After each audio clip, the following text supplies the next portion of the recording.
Good morning. Yeah.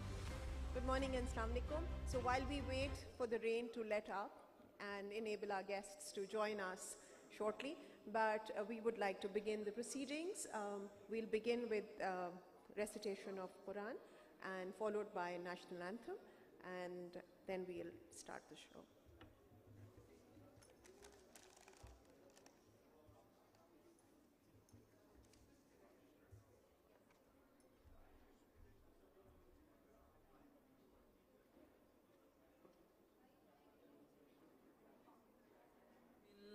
الرحمن الرحيم قل أعوذ برب الناس ملك الناس إله الناس من شر الوسواس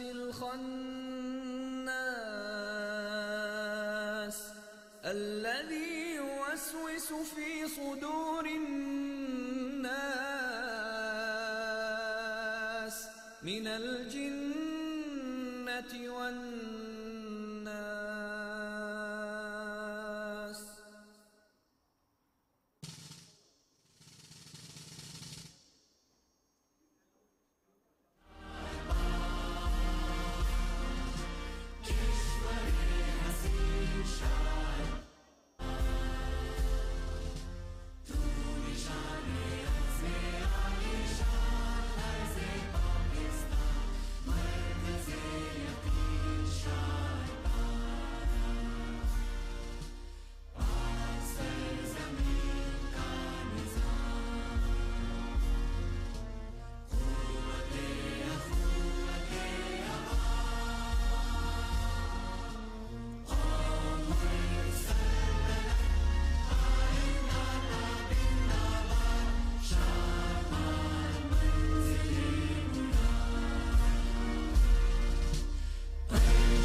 So we had a rather interactive, discursive, interesting day yesterday. We explored rethink from all kinds of angles, perspectives, from that of a businessman changing his or her vision, from that of a public office holder wanting to bring the country at par, from that of a tech expert, a global leader, an HR expert, idea being the acknowledgement of the reality that now exists on actual and virtual planes, that the paradigms have shifted and we are compelled to change. If I were to recap the topics addressed yesterday by the stellar lineup of leadership, I would probably refer to the world, but largely speaking, we spoke of the need for competence, embracing the transformation, collective rethink to combat collective failure, digitalization, revolution of Islamic banking, inclusivity, execution beyond planning, disruption, indigenization of resources, solutions beyond problems, and finally, innovation and collaboration. We had gems like change is the only constant, competence is the only challenge, 4G for all rather than 5G for the few, ministry of execution instead of planning. But the dynamics of change is where we need to raise the questions to ourselves before anyone else. How do we change? Are we just talking the technology or modalities? I'm afraid that it is not what we do, but how we do it. The mind shift is the most profound change to happen. It happened when the light of Islam ended the Jahiliyyah era. It happened when the world stepped into Renaissance after the Dark Ages, or into the Industrial Revolution post-Enlightenment. And it is happening now with the fourth Industrial Revolution unfolding. As someone said, you cannot stop the fourth Industrial Revolution, but you can influence its direction and impact in your life. We now move towards the sixth session, the digital future, and to mark the magic, we have 7 very profound talks coming up, exploring the digital sphere and the best routes forward. I would like to invite Mohammed Salman Anjum, founder and CEO, Invoice Made UAE. Crypto, blockchain, these are all hashtags. Technology, invoice management, digital transformation. Salman has been named in the top 100 blockchain leaders in the world. As a founder and chief mate of Invoice, he is co-creating future of invoice financing.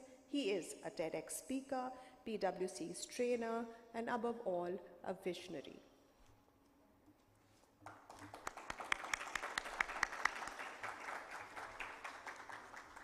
Over to you, Salman.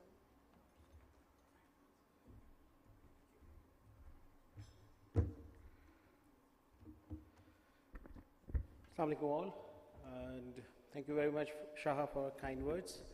And shall we have, yeah, okay, we have.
Giving them the quick due diligence to reach to each other. How we do it? We simplify the input of invoicing through invoice management systems, plugins, folders, just to give them the readiness without the balance sheet data and just through the cash flow data.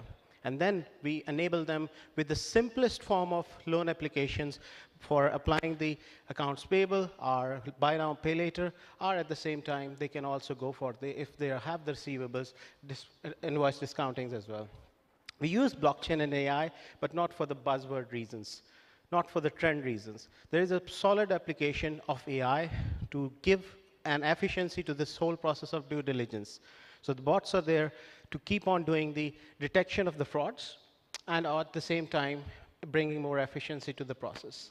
And blockchain is there for the reason as well, coming as a single source of truth and giving the quick and efficient and trusted reach to the businesses for the banks.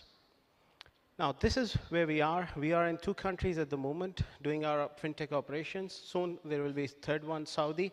So UAE is our main hub, and Pakistan operations are ongoing at the moment. On the financing institution side, we have already signed partnerships with the 5 banks, and they will be allocating the $5 million plus in the next few months for the SMEs, which is a huge achievement. And at the same time, we have partnered with the leading marketplaces, B2B players in Pakistan, UAE, and Saudi to enable this SME financing, the seamless experience. Now that's how we are playing the role of a bridge, and at the same time, it's going to be in future the invoice financing marketplace and embedded invoice financing solution. Now, how we are playing this role of a decision support system. So we use the blockchain and AI to do the credit scoring and putting the whole journey of the invoice on the blockchain. So including the supporting documents and so on and so forth.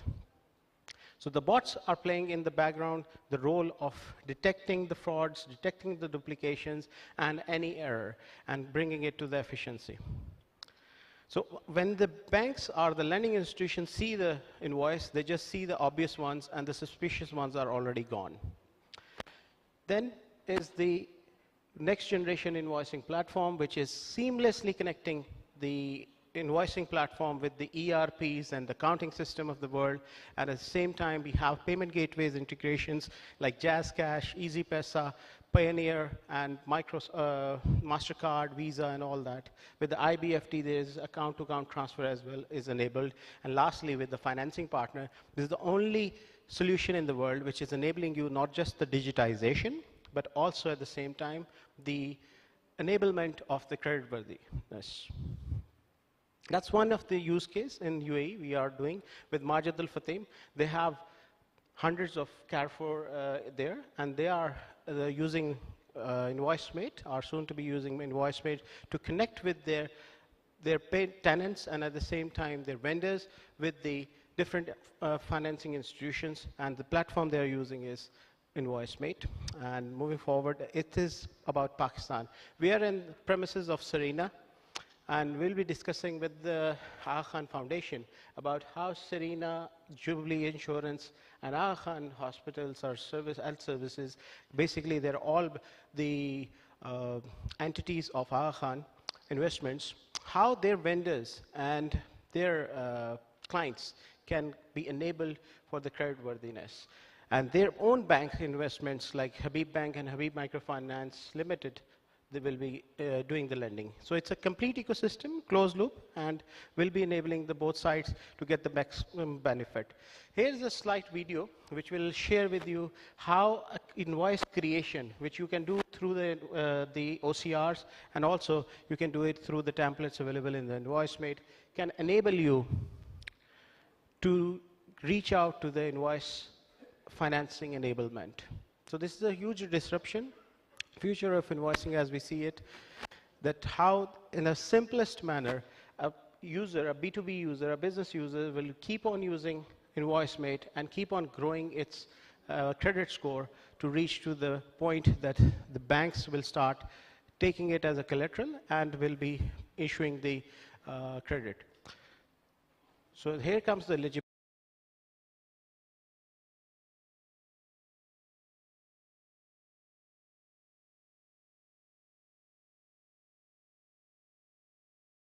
for lending or not lending. And eventually it will be the KYI, the Know Your Invoice, and the credit score we will be performing and issuing it to them. So in this case, we have Zindagi as a bank, which was selected by the user, and that's how things will move on in that regard. There are other institutions which will be gaining benefit than Zindagi only. So primarily, we are playing the role of an aggregator, and at the same time, the role of due diligence partners. So two value propositions for the bank, the multiple value propositions for the businesses, which includes the readiness for the credit enablement. In short, we are financial inclusion enabler. We are taking 4 out of 17 United Nations sustainability goals.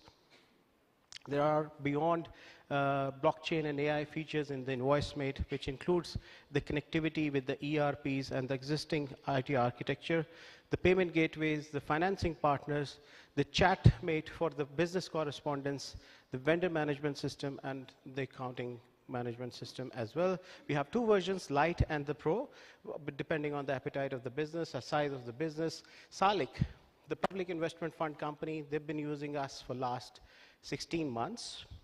$1.4 billion worth transactions have been performed on our platform already. So this is a short case study we did with them about their usage of InvoiceMate, and they are getting the benefits for their accounting staff, the suppliers, the approvers, CFOs, and the company leadership in this regard. Here's something really the future, where the future is coming. So it is going to be the first enterprise metaverse application where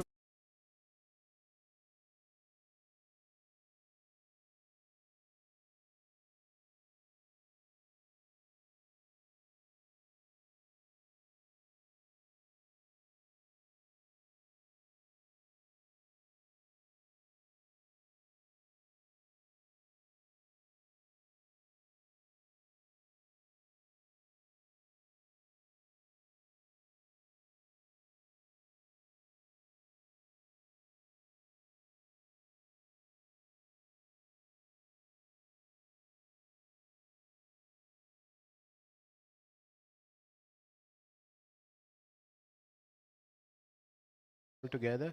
Some of them are here, and we'll look forward to discuss you with more about InvoiceMate later. And that's about it. Invoicing was never so rewarding, and I would like to grow with the invoicing. Thank you very much.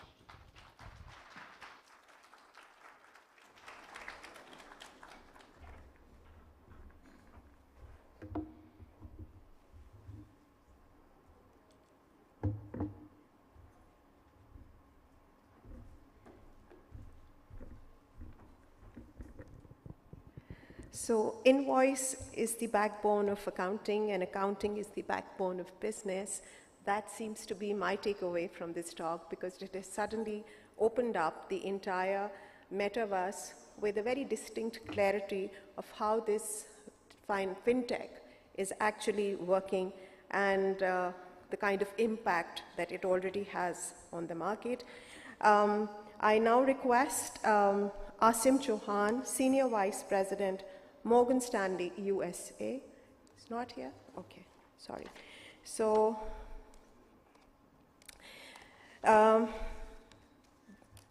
we have Juni Keranen with us, Executive Chairman, Kuhub and Partner, Swiss One Capital, a growth entrepreneur, having founded a dozen companies across various continents, including Asia, Europe, and North America, co-founder, advisor, an angel investor in several metaverse and Web3 gaming projects.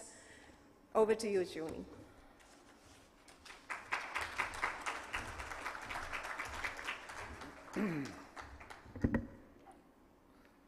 Knock, knock. Okay, good morning, everybody. I'm very happy and privileged to be here, sharing with you my thoughts on a big rethink subject, which today is failure, and specifically how Finnish gaming industry. Hello, I guess I stay here. And how Finnish gaming industry has basically succeeded through failures. Hello. And this story actually starts for me personally already year 2000, when I was living in Bangalore, India, and I was building games for the global mobile leader at that time, Nokia, which was proudly Finnish. That was the first thing everybody told me when I said I'm from Finland. They said Nokia. And Nokia was on top of the world. That was where everybody basically wanted to go and work. It was the first really successful global company from Finland. And we thought that it's going to last. But for reasons I don't have time to go in here, Nokia mobile phone business doesn't even exist anymore today. So basically Nokia failed, and everybody thought Finland is in trouble because the biggest taxpayer, the biggest R&D contributor, an employer of countless engineers and high quality jobs was gone. But in Finland we have a national trait called sisu, which translates roughly to never giving up. And what happened is that those Nokia engineers and business managers took their global connections, expertise, and vision, and they went on to start countless new companies and startups in gaming technology and so on, including what I'm wearing here today is called the Oura Ring, and it's a health tracking ring used by a lot of celebrities like Kim Kardashian, Prince Charles, Jimmy Kimmel, and so on. And it's a multi-billion-dollar company based in northern Finland, near where the Santa Claus lives. We all know that Santa Claus officially lives in Finland, right? And so it's just an example of success through failure. Another example is the company called Habbo Hotel, which was the largest metaverse ever to date. And this was year 2005 when I joined them as the head of Asia. That time we had about 300 million users around the world in pretty much every country in the world, and $100 million in annual revenues. So basically we were the largest online community in the world. And this was before Facebook, before App Store, before any other of the current social platforms, WhatsApps and WeChats and so on. But instead of becoming a multi-billion-dollar company, Habbo today exists only in a very small entity. But what happened is, after failure of Habbo, the people from there, they went and they started companies in Finland that are these days known as the backbone and the biggest successes of the gaming industry in Finland. These include a company called Supercell, which was sold to Tencent for $10 billion. One of their co-founders is from Habbo. Another one is called Small Giant, was sold to Zynga for over $1 billion. Next Games was sold to Netflix. It's their main gaming company now in Finland, and so on and so forth. So basically, thanks to the early success and later the failure of Habbo, there is a really strong gaming industry in Finland. And even closer to home, I started a company after coming back from China, where we had the largest coloring app in the world called Recolor. And that was is a really cool coloring community where people can color images and then share them and get likes and followers, just like Instagram or Pinterest. And we were doing really well, having millions of users in the app, having global partnerships with Lionsgate on movies like Twilight and Hunger Games, and working with Netflix and Barbie and Kellogg's and Samsung and so on. But instead of becoming the next Pinterest or Instagram, we also failed to reach that level. But thanks to that failure, also the Recolor, some people from Recolor went and started new companies. And one of them, for example, 2 years ago was sold to Israeli Playtika for $600 million. We also have ex-employees from there who are now working in Riyadh, in Saudi, with Savvy Gaming, helping to build the gaming industry there. There was also a company called Rovio, with a really popular game called Angry Birds, and they had billions of downloads. They even sent one of their soft toys to space with NASA. And basically, they were on top of the world. Disney wanted to buy them for billions, but they refused. And they said, we are going to be bigger than Disney, so why would we sell to them? Now, a few weeks ago, Angry Birds was sold for less than $1 billion. So the value had dropped drastically since a decade ago when they were on the top of their game. But again, there are Rovio people who have started other companies. One was just sold also to Israel for $300 million. a couple years ago, and so on and so forth.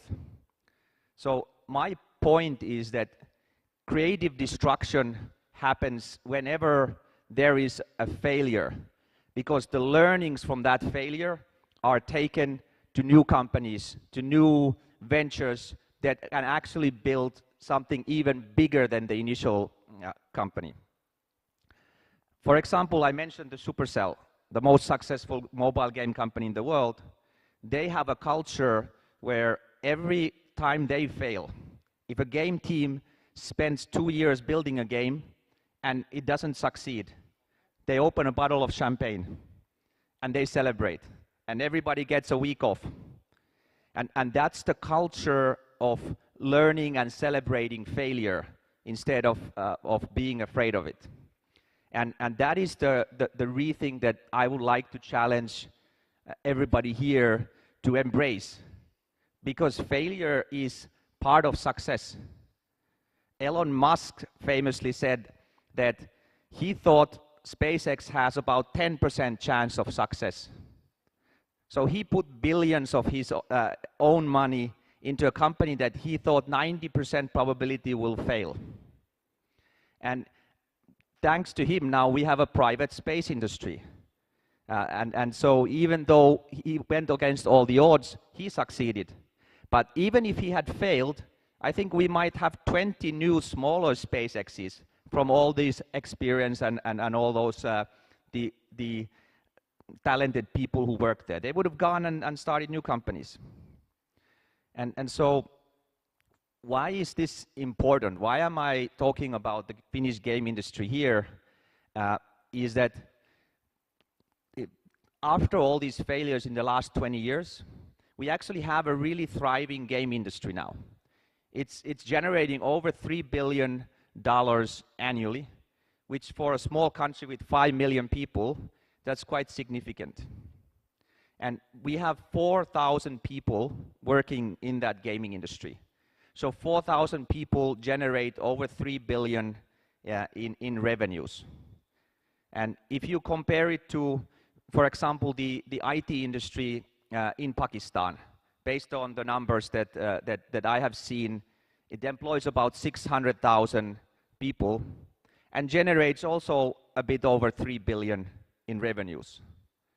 So the big potential here is to generate the same amount with 4,000 people instead of 600,000 people.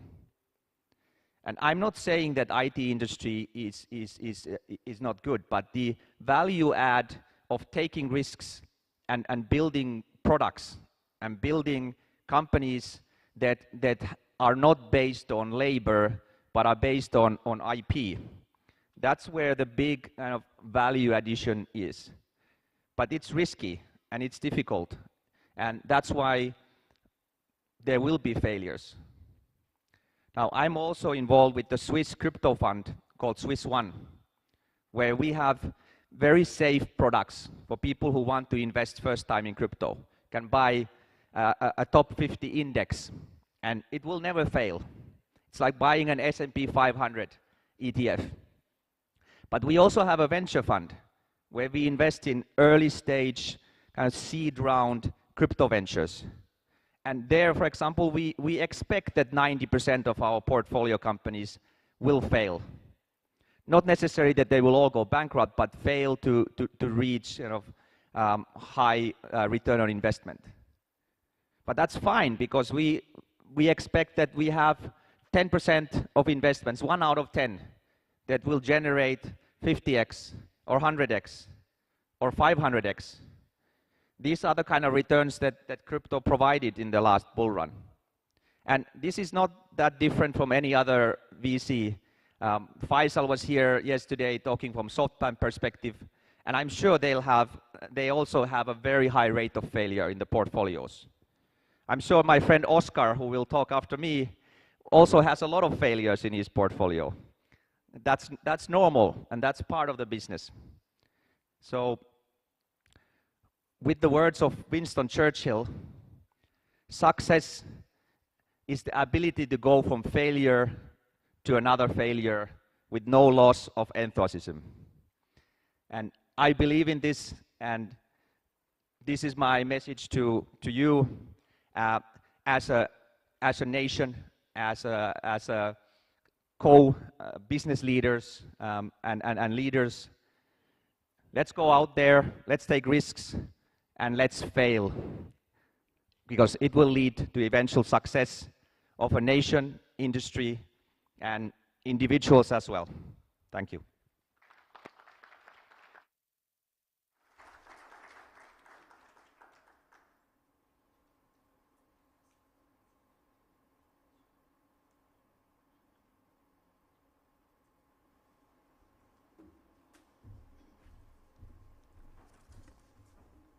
Thank you. That was brilliant. So we got to know Nokia, Hubble, Recolor failed, and in their failure rose so many more successes. And celebration of failure is the route towards creative disruption.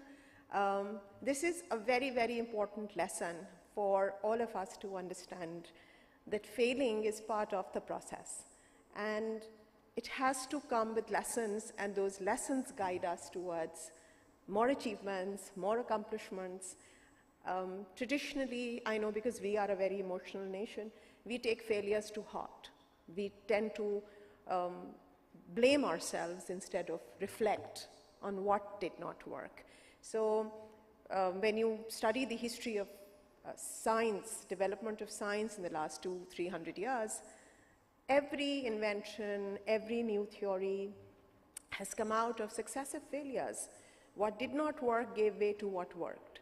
And this is a brilliant, brilliant lesson to understand and celebrate. Though initially when I read Web3 and I read gaming industry, I was reminded of examination times of my boys and how I had to drag them away from screens and those games to actually study for exams. And then they found a game that I liked, and the story changed. So I now invite Oscar Ramos, General Partner, SOSV, Managing Director, Orbit Startups. Orbit Startups, a program dedicated to scaling breakthrough companies from emerging and frontier markets in Southeast and South Asia, the Middle East, Africa, and Latin America. Oscar is full-stack innovator with expertise ranging from product design to corporate strategy. He built and led his own microfund investing in early-stage Chinese startups prior to joining SOSV. And let's get a better insight into this diverse world from Oscar. Welcome.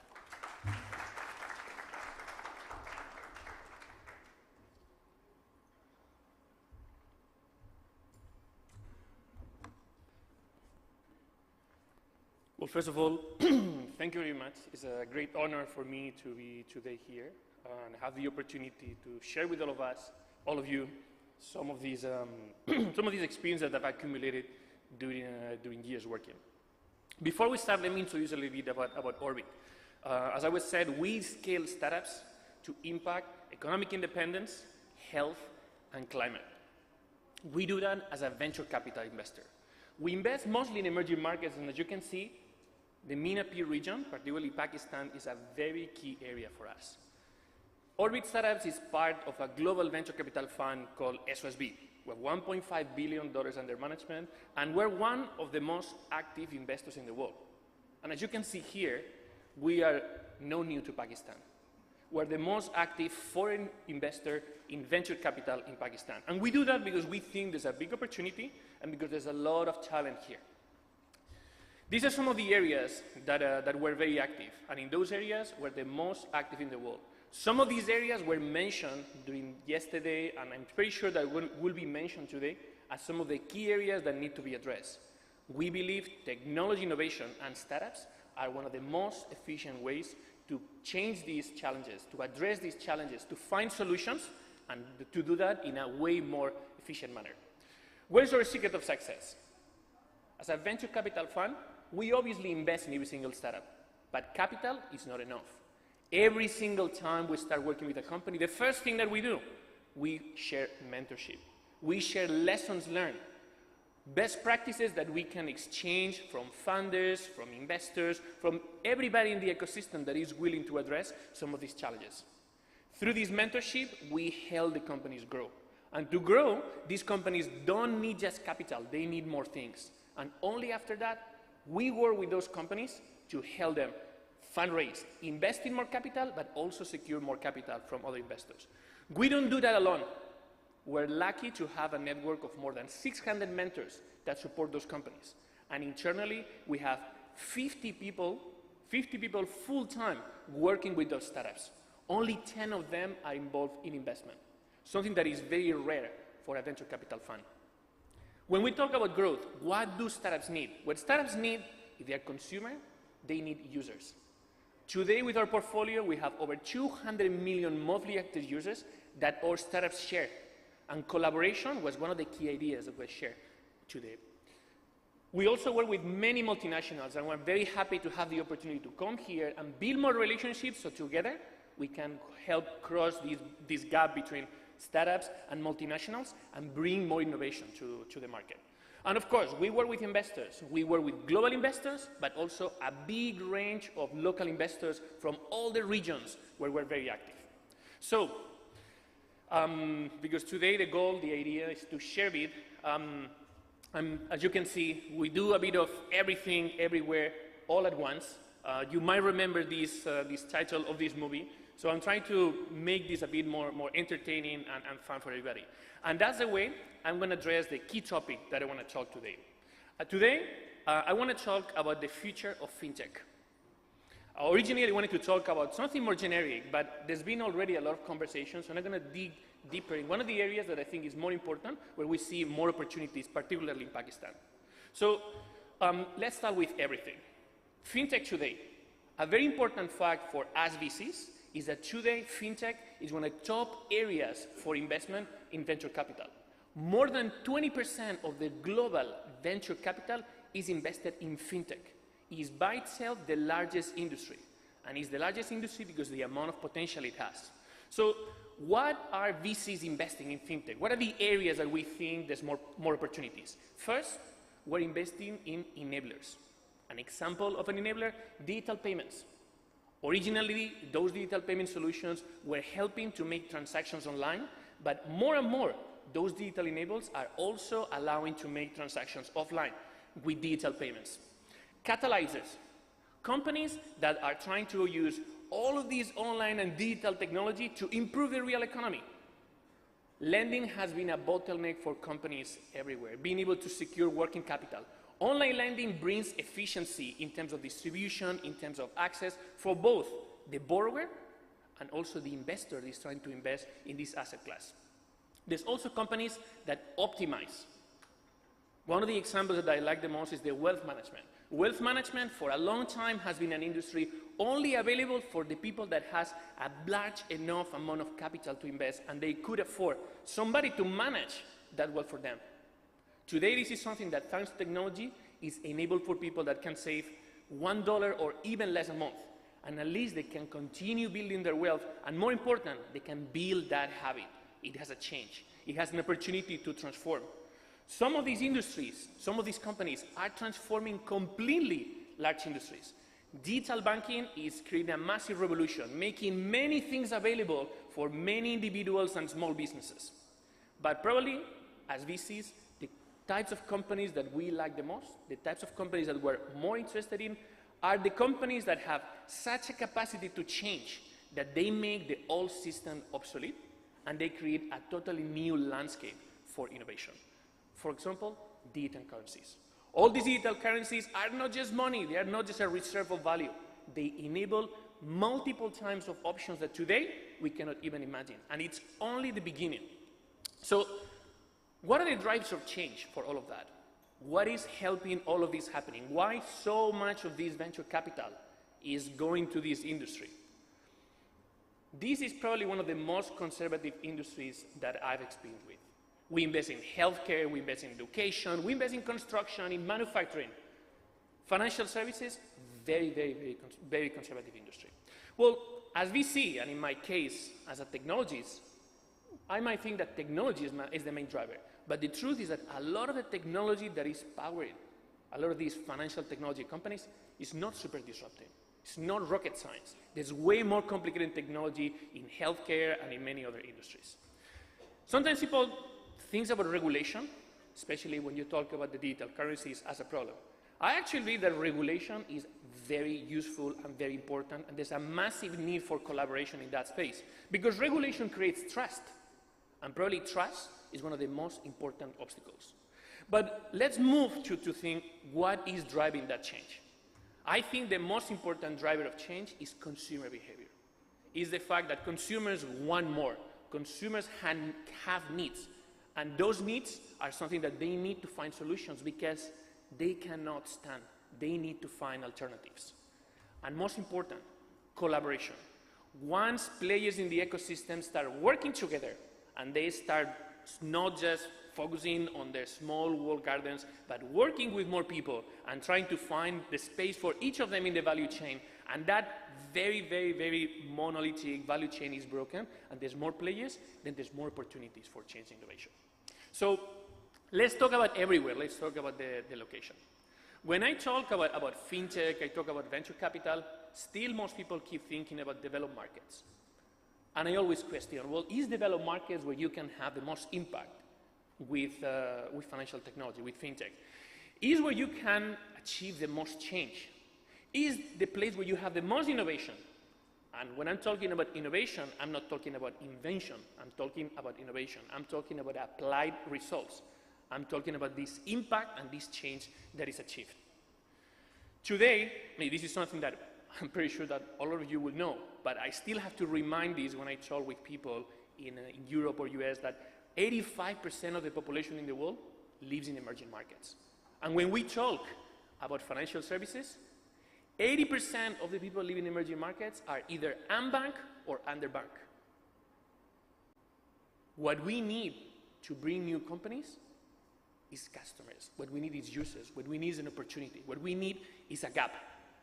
When I was preparing this conference, I was doing a research. I'm happy to share this information if anybody is interested. But apparently more than 80% Pakistanis don't have a bank account. That is not a surprise based on the numbers that I was looking at. What was a surprise of that research is why. Why they don't have a bank account. There's always a lot of assumptions. There's no infrastructure, there's no service. Well, that was not the reason. The most common answer is, I don't have one, and I don't think I need one.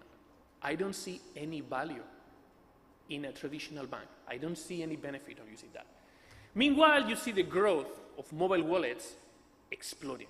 And I was yesterday talking with somebody here that was telling me about the growth of their digital payment startup in Pakistan, and I was impressed about the explosive amount of growth. What was the secret? The secret is value and need. That's what drives adoption. It's not about fancy technology. It's about solving a real problem that addresses something that people need. That is something that is not new to other markets. Still, many people are surprised when I tell them about the fact that, you are working on trying to drive this digital payment. Well, in Kenya, they have 85% of mobile payments already. That is something that helps a lot with many, many areas of the economy to try to drive not just more consumption, but more access to services, more financial inclusion for everybody. I'm Spanish. I work for an American company, but I live in China. I moved there in early 2008.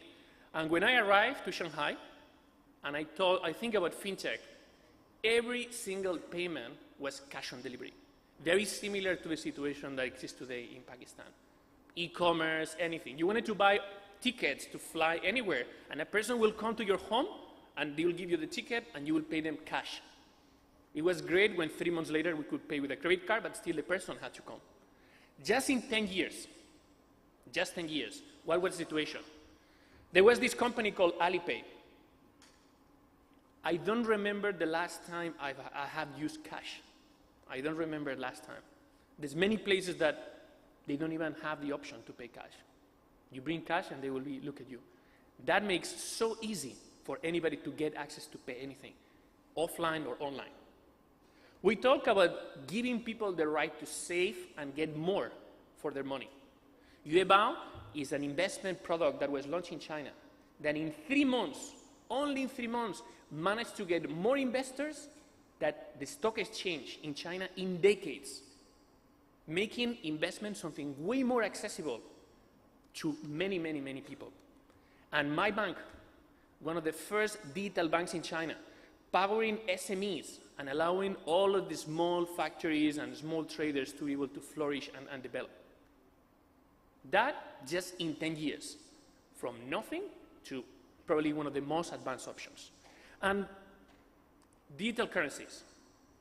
In 2018, China was already preparing to run the first pilots of their own internal digital currency. Just 10 years, just a decade, the change was dramatic. There was a leapfrog of technology where we went from nothing to leaders, to the most advanced. And this is something that we see as a possibility in many, many emerging markets. So how is that happening? Well, this is happening all at once. Because the beauty of financial technology is that this is not just a change, a transformation of the financial technology. The financial industry is changing everything.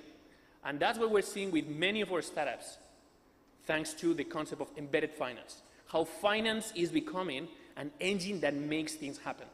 How can you improve health? Easy Hospital is a company that helps improve healthcare and results of access to a proper care when you are sick, just by making sure that you can pay for your healthcare. When the treatment is available, but the problem is that the bureaucracy, even of your own insurance, is so slow that it will take for you 3-4 days to get approval for a payment, and then you cannot receive the help that you need. Saving lives, but making sure people can pay for the information. InstaWall, one of our companies in Pakistan, making sure that more small owners can actually sell product and not be constrained by an 85% of cash on delivery that gets payments locked for weeks. As products are sent in cash on delivery, sometimes cancellations happen too often, those cancellations lead to products lost. Reconciliation of cash payments can take 2 weeks in a place where there's very little digitization of the process. Just by adding that layer of digitization, small businesses can flourish, and consumers can get access to better products at better prices, or improving retail. In this case, I'm talking about Market Force, a company in Africa that is helping these small shops make sure that they have more control of their business and they're not limited on what can they sell based on the capacity that they have to buy product in advance. And we have also companies in Pakistan doing the same. So all of these are challenges that are local. But what I'm more excited about that is that all of this innovation happening in emerging markets, it's not just constrained to a very local product. It's not just constrained to local startups. We are already starting to see global innovation from emerging markets. LIIBS, a company out of Singapore, that built a solution to have an alternative credit score for unbanked and underbanked, already operational in Asia, in Africa, and Latin America, by solving a solution very relevant to the global south. But what we're seeing is when you are able to solve a problem that is functionally valid in emerging markets with the constraints in terms of cost and make sure that they can work under any circumstance, you can also grow global leaders. And that's the case of Insure, still in an early stage, a company operating in Africa, in Asia, in Latin America, but now being approached by companies in Europe and the US because they build a solution that is 10 times better, 10 times faster, and 10 times cheaper. So I'm looking forward to have an opportunity to see and invest and work with some of the Pakistani companies that will be these global leaders, and I'm pretty sure that working together, this is something that is perfectly achievable. Thank you very much, and let's continue the conversation.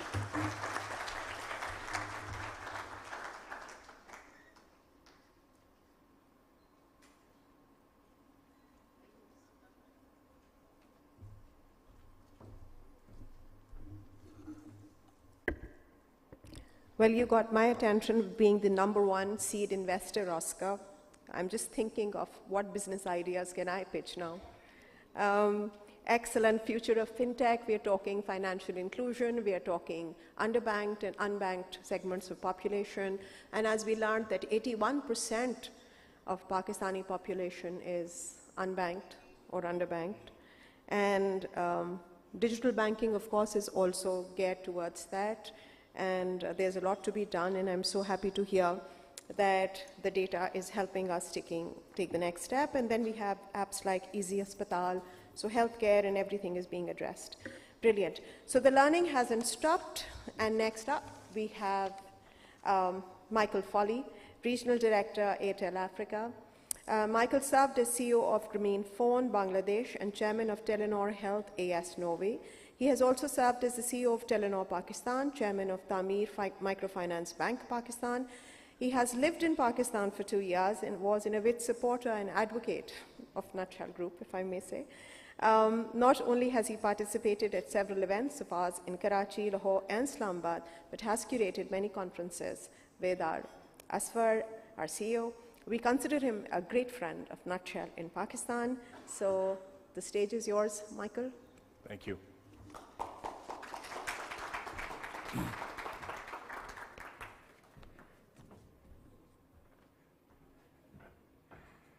So, Asfar, thank you for the invitation.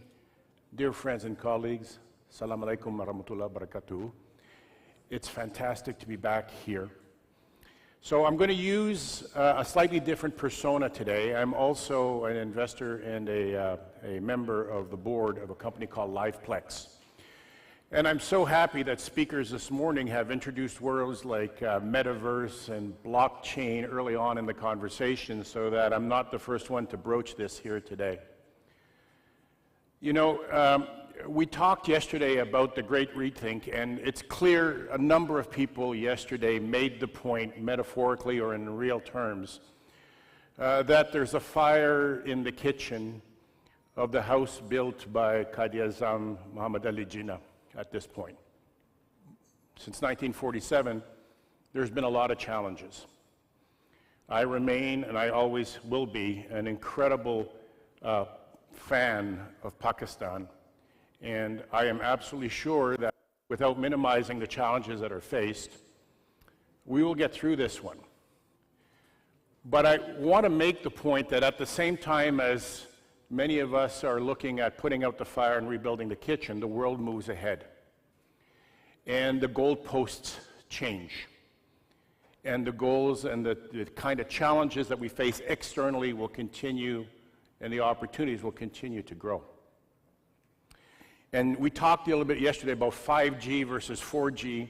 I've got a very strong opinion about this, and I'll leave it to the regulators and the operators to make their decisions. But don't wait too long. In 2014, when I first came here, we launched 3G and 4G simultaneously. I want to remind you, because sometimes we forget, that when we launched 3G, we were 13 years behind the rest of the world. When we launched 4G, we were 7 years behind the rest of the world. By launching 5G this year, next year, we'll be about 2 or 3 years behind the world. Technologically, there has been work done to catch up, and I think that needs to be marked, and it needs to be congratulated. And it's not about the number of 5G handsets that exist in the market. It's about home broadband. It's about high-speed data to businesses and university. It's about universal access to the kind of applications that we've been discussing here today. So my advice is don't wait too long. No, that's the end of my editorial for today. Let me get into my presentation. And let's get into my presentation. There we go. So the key thing I want to leave you with today is I want you to remember that we have to continue to reinvent ourselves. The terminology changes, the language that we speak changes, the way we do business changes. A previous speaker spoke about the fact that, you know, it was COD and now it's e-currencies in China. Well, the same thing is happening all over the world. It happens very quickly. This is one of the favorite quotes I have by Rudy Dorsich. He's a long past professor of university in and Rudy would say to me, or would say that in economics things take a long thing to happen, but when they happen faster than they ever thought it would. And a good example of that is the first electric car was in 2008 or 10 or something like that. First electric car was in 1908 or 1910. Looked like a Model T Ford. took forever for it to happen, but when it started happening, it happened quickly.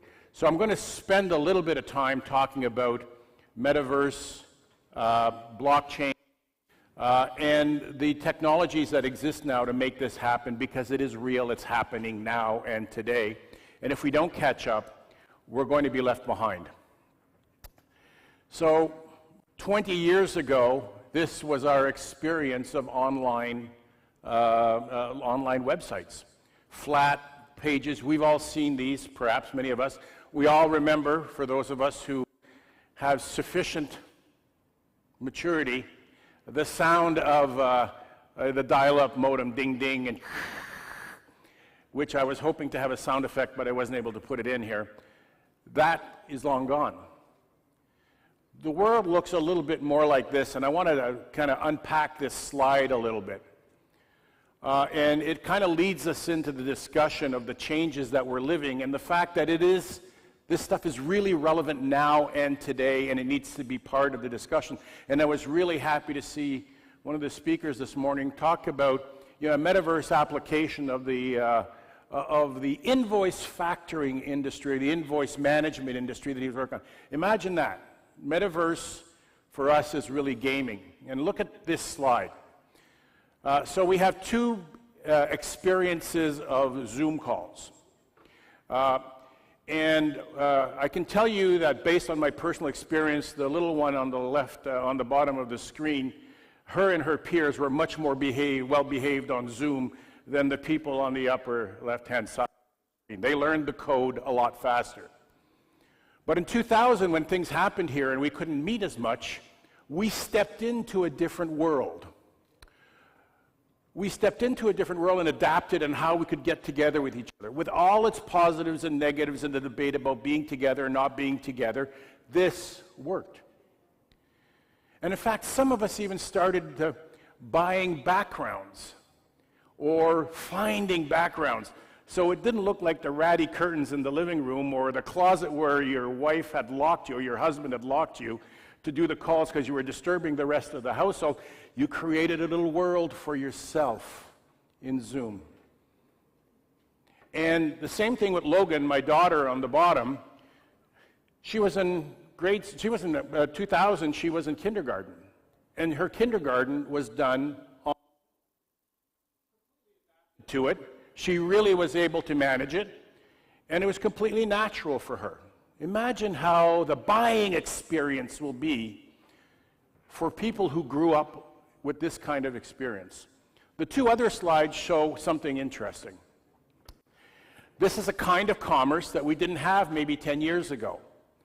And for those of you who have maybe 8 to 20-year-old, they're still children, by the way, they're not off the payroll, 20-year-old, okay?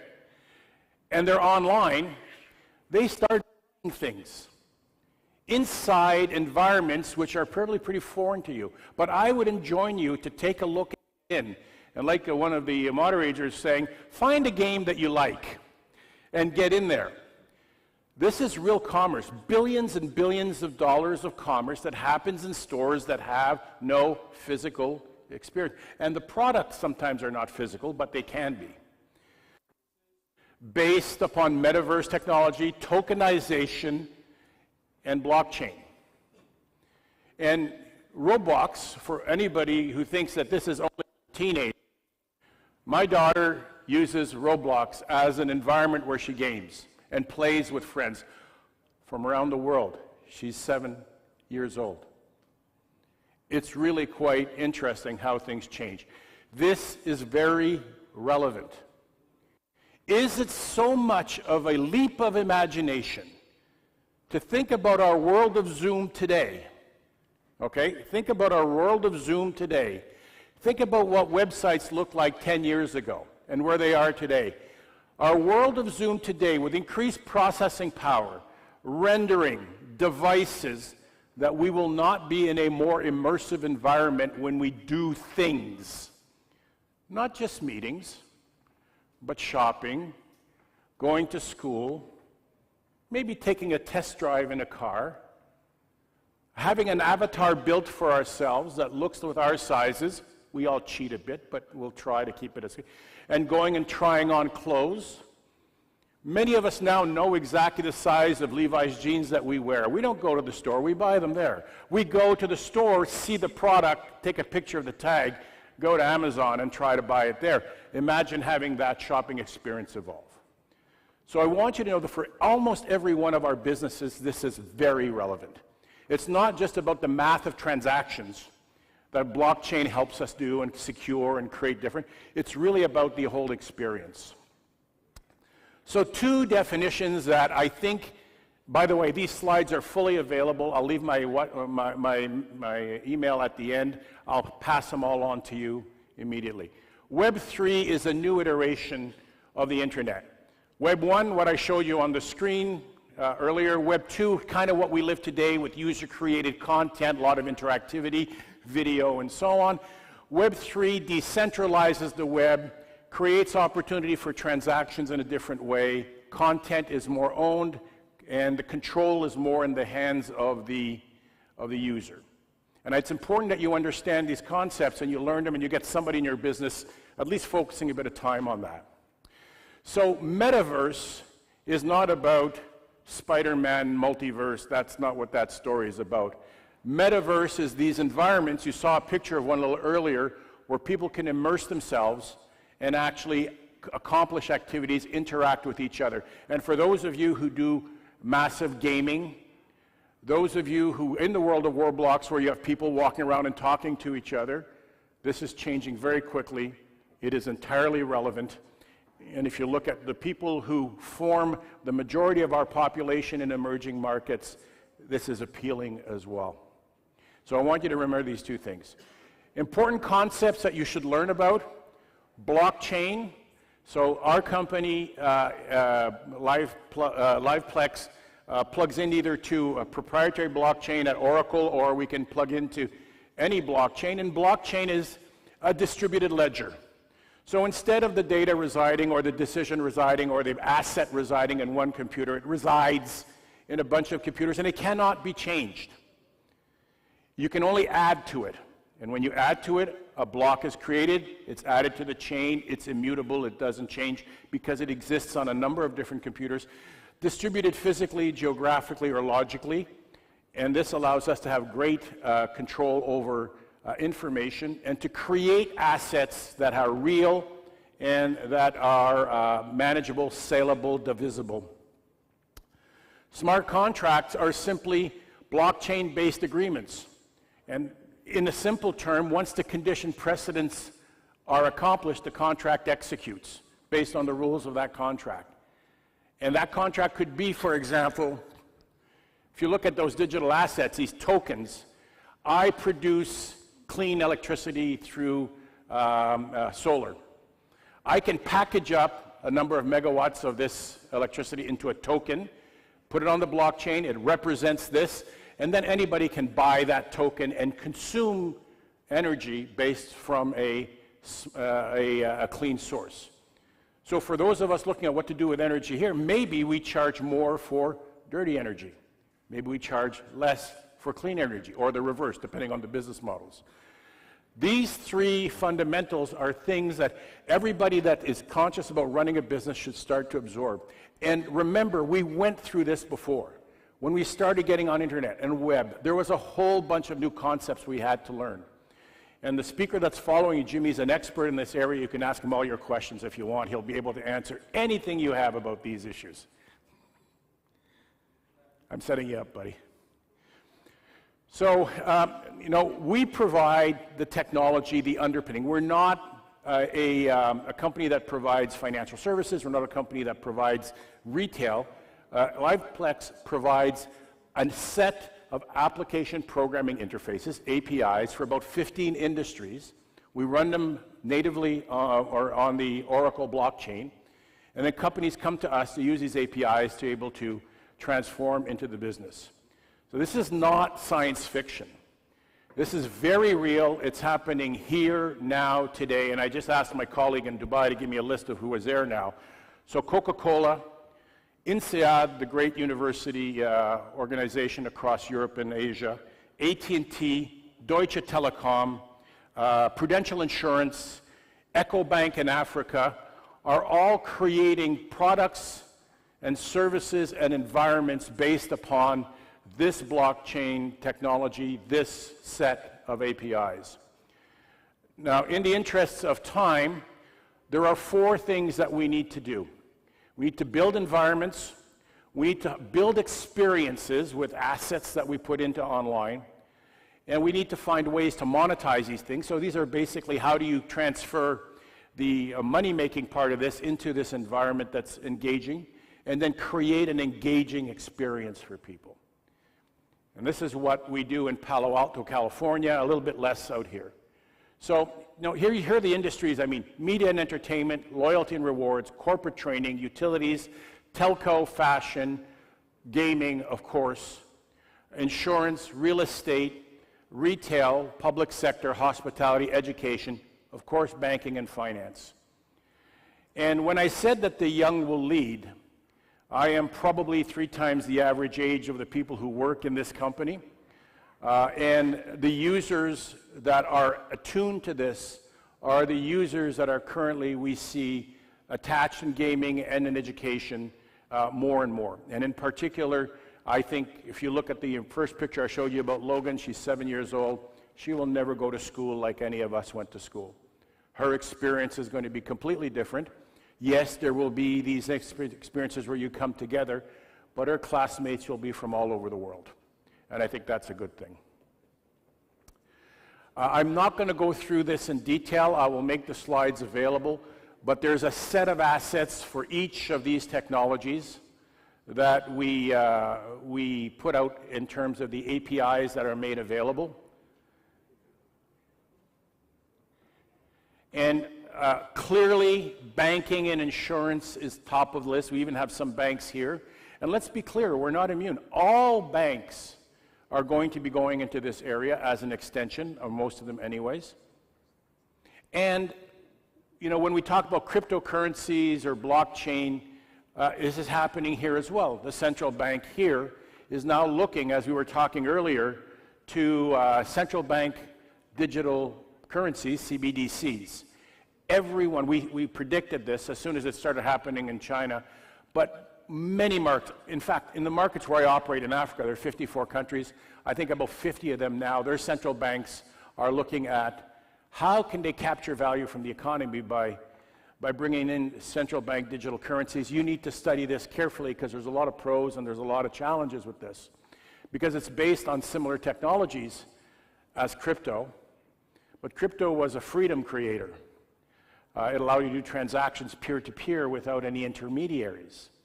It allows you, it was kind of a little disruptive, and I should have put it anarchic in the way it approached things.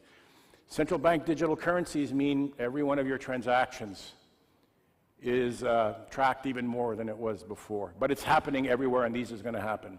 Another example is going to be education. I think this is going to be absolutely important, and INSEAD in particular has picked this. So for those of you who are in HR and you have to verify if a certificate is real or not, when your certificate is issued as a token, as a digital asset, as well as a piece of paper because you want to put something on your wall, this is absolutely critically important for us. This actually allows you to check the veracity of certificates and of qualifications. The content, the experience will change and grow as well. Retail, of course, we already see that happening very aggressively, and people being able to try on clothes, buy things, see them. We buy a lot of stuff online. We all said nobody's ever going to buy high-ticket items online, yet people buy cars online now. Utilities, I spoke briefly about that, and that's a really important piece as well. If you're going to be marketing clean power, how are you going to make sure that the power that you buy, sir, is clean if you want to buy clean power? You have to find a way to make that happen. And gaming and sports as well. So let me just wrap up by saying, on this slide, I've left some contact information. For those who want to have the pack, LIIBS has a set of resources. It's the top link where you can go to school. It takes you about half a day over any time you want. It's 10 short courses to give you a little bit of a picture of the things we're talking about. Let me wrap up by saying very simply, the world is not stopping. We talked a lot about generative AI yesterday and how quick that happened to us. This is happening very fast. Yes, we have to deal with our issues, but we have incredible resources in IT and technology in this country. We need to focus some of this on here, and we're here to help. If you need anything, thank you very much for your time.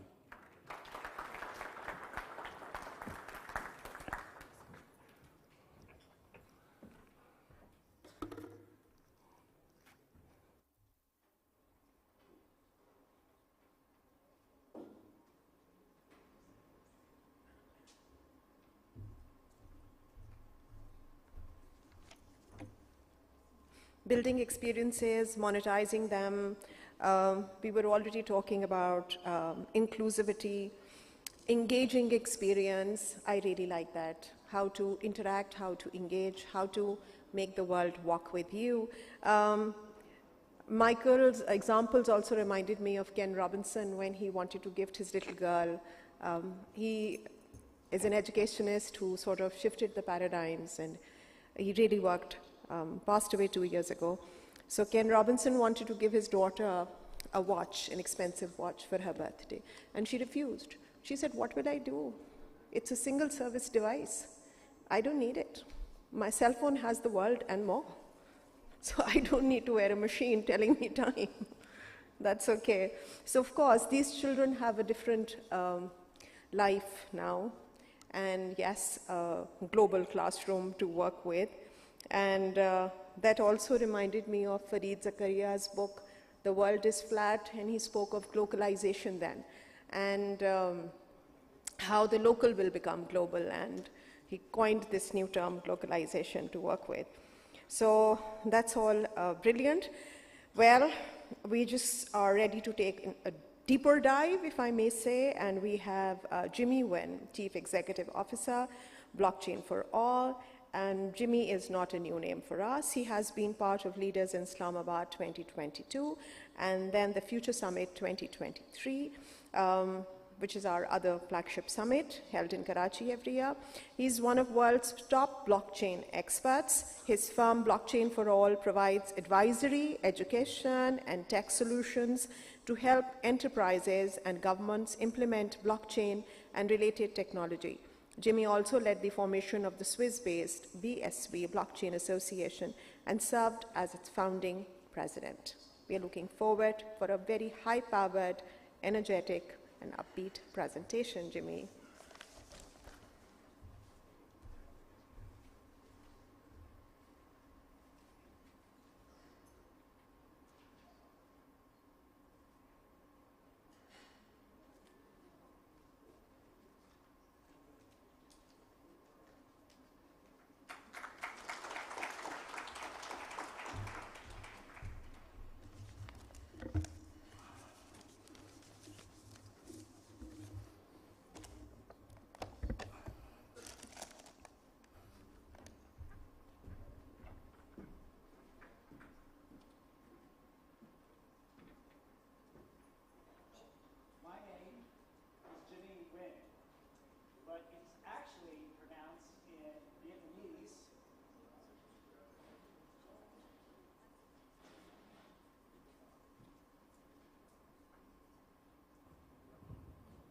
Okay, all right, audible, thank you.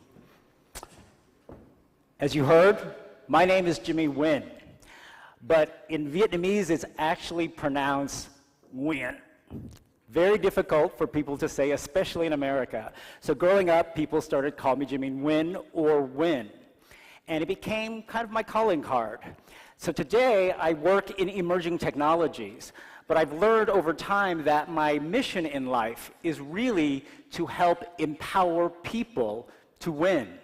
It's why along my blockchain journeys over the past 7 years, I have been spending a lot of time in developing countries, including here in Pakistan, because I believe it's important to use the opportunities I have to empower everyone's potential to win. So today, as we are embarking on this second day of the big rethink here for Pakistan, I want to share some lessons I've learned with you along my journeys to developing countries, inspired by a framework from a book that I loved a number of years ago, which is Eat, Pray, Love. And I need some help with this as well, thank you. Eat, Pray, Love was a book by Elizabeth Gilbert that was published a couple of decades ago, and it told the story of an author, Elizabeth Gilbert, who decided one day, I woke up and I don't want to be married anymore. She got a divorce, and then she spent about a year of her life actually traveling the world to 3 different countries. First in Italy, where she did a lot of eating, and then to India, where she prayed a lot, and finally to Indonesia, where on the island of Bali, she found love again. And it turned into a major motion picture starring Julia Roberts, but it really tells the story of a woman who was really needing to rethink in life and try to find her new passions and purpose when she was facing a major life challenge.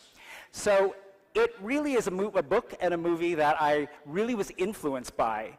And today I want to share with you my thoughts, not about eating like Julia Roberts, praying in India, or finding love in Bali, though I hope some of you do find love in Bali, but instead the lessons from my journey across these 3 developing countries: Vietnam, where I was born; Nigeria, where I contribute quite a bit of work; and finally, my journeys here in Pakistan over the past few years.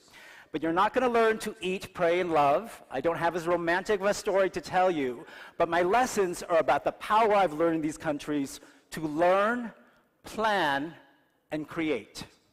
Learn, plan, and create.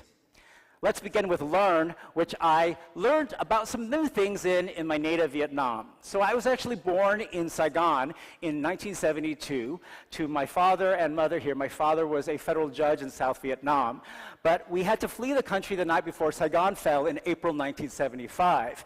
And we were fortunate enough to be taken by the US government and resettled into the United States in Southern California, where I was given the opportunities with education, infrastructure, and career platforms to become a technology lawyer for 20 years, and then go on this global blockchain and emerging tech journey that I've done for the past 7 years.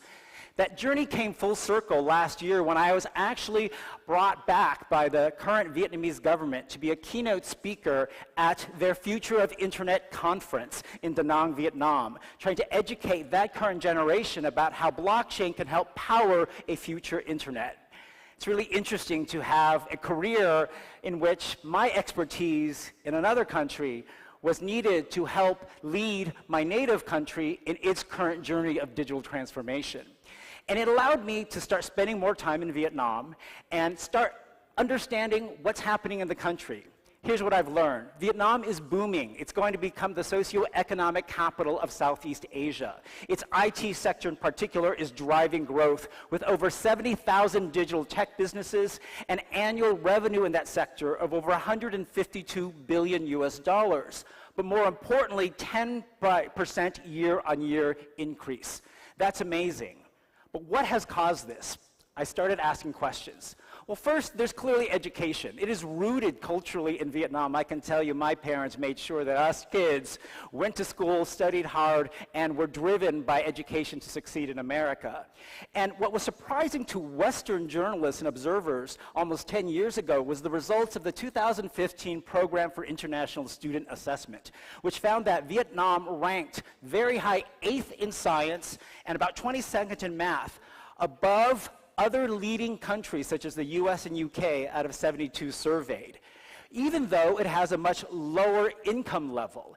And the observers were surprised by this, wondering how is Vietnam creating this Vietnam effect, as they called it, where education quality is high even with low income. Now, it's not surprising for me to stand up here and say, well, Pakistan needs to focus on education to actually drive growth. But it's this science and math education which has been responsible from 10 years past for the digital evolution that's happening in Vietnam today. But the more unique thing I learned was not about normal learning. It's about Vietnam's advancement because of its investment in EdTech and e-learning. So the message I have for you today is not just about learn, find new ways to learn here in Pakistan. Let me read you some statistics.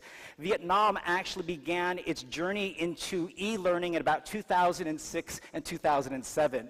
But it was the COVID pandemic of 2020 and 2021 which accelerated it and led to a lot of investment. So that last year, Vietnam saw the rise of over 100 startups in edtech and e-learning.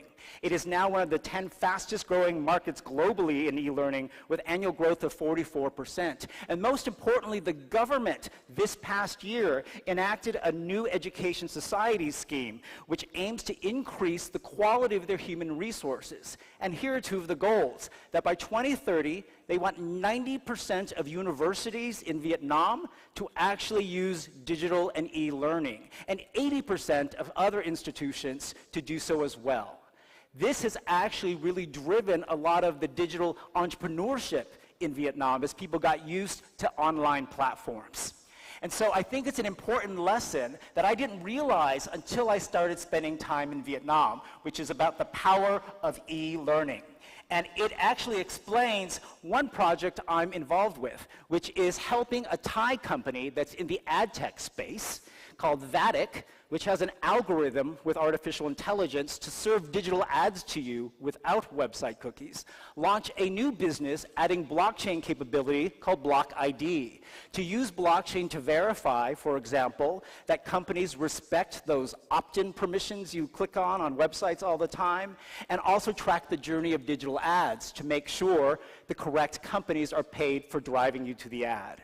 Well, this company, by an American founder, is based in Thailand. But you know what? He's moving both the existing and the new blockchain company to Vietnam. We've been spending time in Hanoi and Ho Chi Minh City to prepare for this. And the reason he's doing so is he believes he's maxed out the tech talent in Thailand. As he's moving more into AI and blockchain, he saw the rise of the digital talent in Vietnam. And it is leading a company which has significant success already to move to a country where the digital education has empowered a new generation that will be better than where he has his company now. So that's another lesson I want to leave you with. Find new ways to learn, including digitally. To learn also means not learning as humans. We see that now learning is about machines. And I'm also seeing a lot of evolution in Vietnam to lead the combination of smart cities and smart devices with learning better with machine learning of data and artificial intelligence. One of my friends who is Korean American but lives now a lot in Seoul launched an office in Hanoi of his investment firm, Trident Global Investments. And he's investing a lot in Vietnam and encouraging me to do more business there. He's working with Daewoo Construction Company, one of the leading Korean conglomerates, as well as others, on a mega development project in Hanoi called Star Lake City. It is Vietnam's first demonstrative smart city, a mega project of homes, businesses, and other establishments. And one of the unique things they're doing is partnering with two other Korean companies, not to invest only in this real estate development project, but to develop a smart city management platform for this city, and that can be used for other cities to take the data from devices in the city and optimize urban development, to optimize the journey of cars, to optimize air quality. And it's a powerful lesson in how data created by young people with technology learned from digital learning can create new ways not just for humans to learn, but for our cities, machines, and everything around us to learn. It's an exciting project, and I hope to be visiting it soon, and I hope you do as well in Hanoi. So that's learning. Second, I've seen the power to plan. I've spent a lot of time in Nigeria and with Nigerian companies recently due to some friends of mine called Dominion Blockchain Solutions, a Nigerian company also based in the UK, delivering blockchain solutions to enterprise and government. And with them, I've been trying to use blockchain to grow the digital transformation of the country, which is led largely by these two gentlemen, Professor Isa Ali Pantami, who's the Minister of Communications and Digital Economy, and my friend Kashifu Inuwa Abdullahi, who's the Director General of the National IT Development Agency. They've provided good leadership to help plan, not just at the government level, but also in combination with the private sector. I've even had the opportunity at the Digital Nigeria Conference last year to help teach Kashifu how to take a really, really cool selfie, because he's trying to rock the digital world. But more importantly, while I was there last October for that conference, the government had just passed the Nigeria Startup Act to incentivize the creation of more startups for digital transformation in the country. What does the act do? It does several things. For example, it is established an online startup portal, a one-stop place for startups to register, apply for all of the government license they need, even register their intellectual property, and apply for funding. It also creates the opportunity for startups to do crowdfunding on the online platform, which is now permitted by the Securities Exchange Commission there. And it also established a technology development zone with incentives for startups, as well as the accelerators and incubators who can support them, and requires the country to create a startup investment seed fund with a minimum of 10 billion Nigerian naira, which is about 21.6 million US dollars per year, just to help start the growth of the economy. But most importantly, which I want people in this room to understand, is the planning they did in this act also gave tax and fiscal incentives to create startups, which are very important for people like me from the foreign countries who are looking to support companies there. So there are qualifying startups that are exempted from income tax for a period of 3 years, and investors who are entitled to investment tax credits equivalent to 30% of their investment in a qualifying startup, as well as other incentives.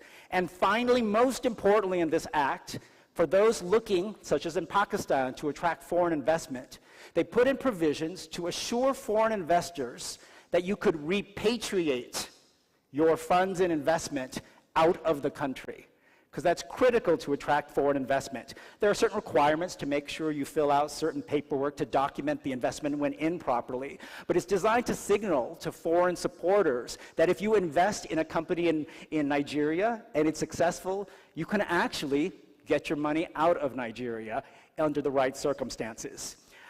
This is an important lesson in planning for the future growth of technology.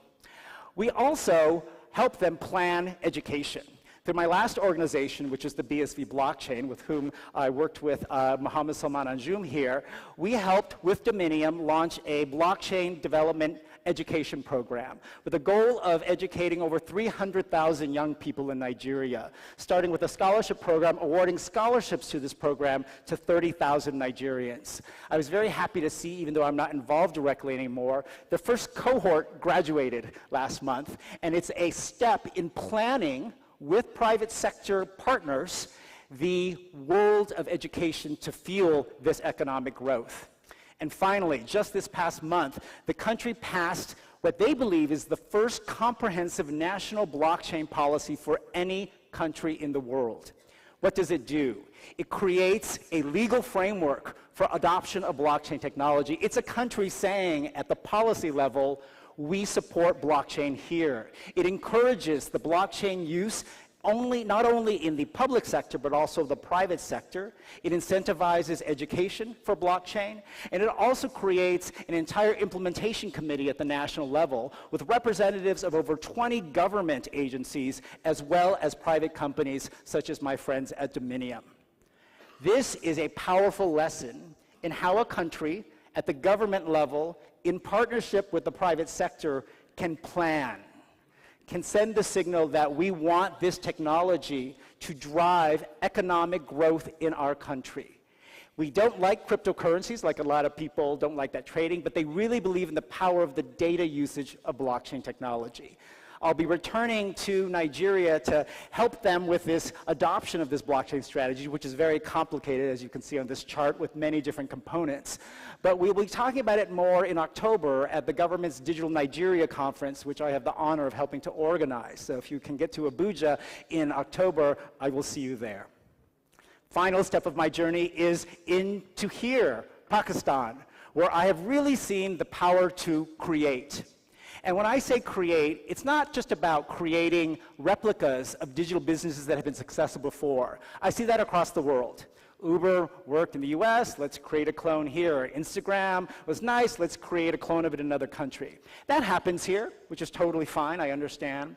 But one of the lessons I've seen is about the unique power of people I've met in Pakistan to create marketplaces and products that did not exist before. It's a risk, it's harder, but it is the key to ultimate growth. You heard about one of them before, our first speaker this morning, my friend and colleague Mohammed Salman Anjum. He's very humble, but let me underline right here how innovative it is that he is doing.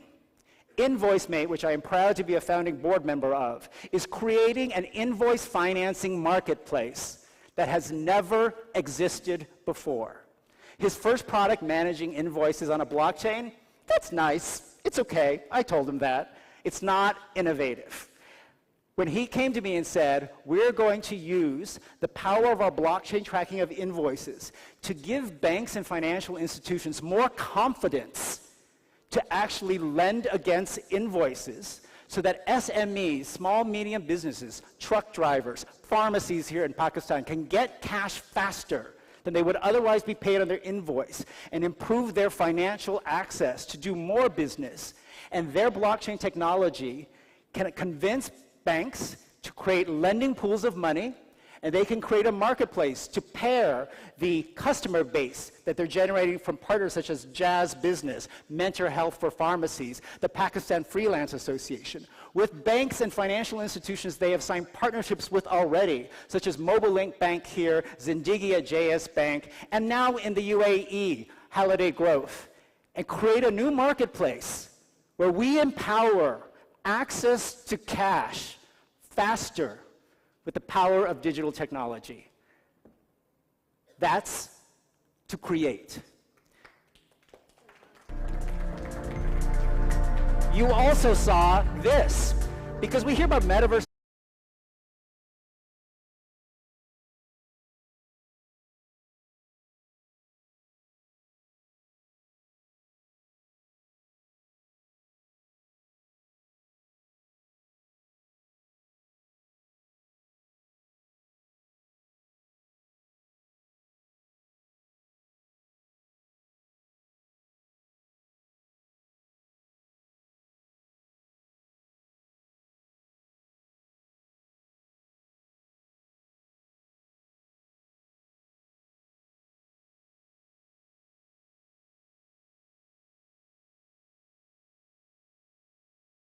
Digi, led by our friend Noman Azhar, which is the new digital all-in-one finance app from JS Bank, is doing some interesting things. The idea of an all-in-one finance app is not new. I see them around the world. But what I discovered is that Zindagi is doing some new things, allowing users to customize the app with widgets.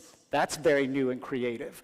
But also they partnered with Dow PropTech, a property tech company here, to create new real estate investment products within this app. That's creating something new. And it's an example of this creativity that I see here in Pakistan. Finally, I've been spending quite a few meetings and conversations with our friend Amna Manwar Awan, who many of you will know from her many business holdings here in Pakistan across different sectors. She also has a think tank, the Center for Pakistan International Relations, and has been reaching out to me for help to partner on driving blockchain education and growth in this country.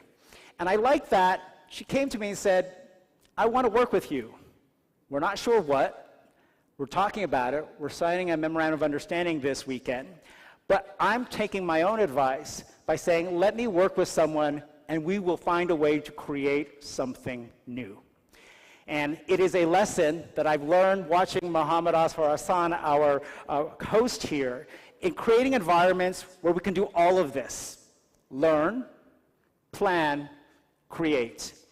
He asked me, yes, please give our host a wonderful round of applause. He asked me to talk about what's next. A lot's next. Here are things on the screen. You've heard about lots of it already.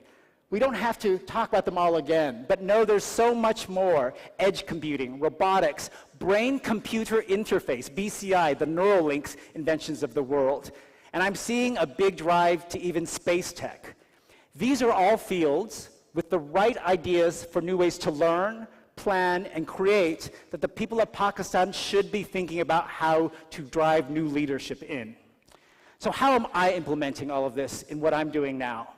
Since I've last been here, I've had some new announcements. I recently joined the executive board of 77 Ventures, an investment agency and platform out of the United Kingdom and London with 2 partners, where we are trying to use digital technologies to support creative industries and new companies there, entertainment, media, sports, arts. And what our work is trying to do is to encompass all of those things, to help educate startups, to help them plan to succeed, and to create new works in the digital world. One of our first big separate ventures is called the Meta Center, where we are actually building in 5 global cities across the world, starting in London, and secondly, we're hoping to get going soon in the UAE and Dubai, and then Singapore, Sydney, and Miami, a real estate complex, a physical complex to bring the metaverse to reality to you, anchored by a performance center or theater where technology is fitted to help combine the physical experience you might see with the virtual experience. But beyond that, we're going to have an academy to teach business executives and creative professionals new skills. We're also going to have a production studio and services to help companies and government entities create immersive experiences. We'll have a startup incubator hub and much more. So it's an entire ecosystem and platform to help a new generation learn, plan, and create new immersive experiences.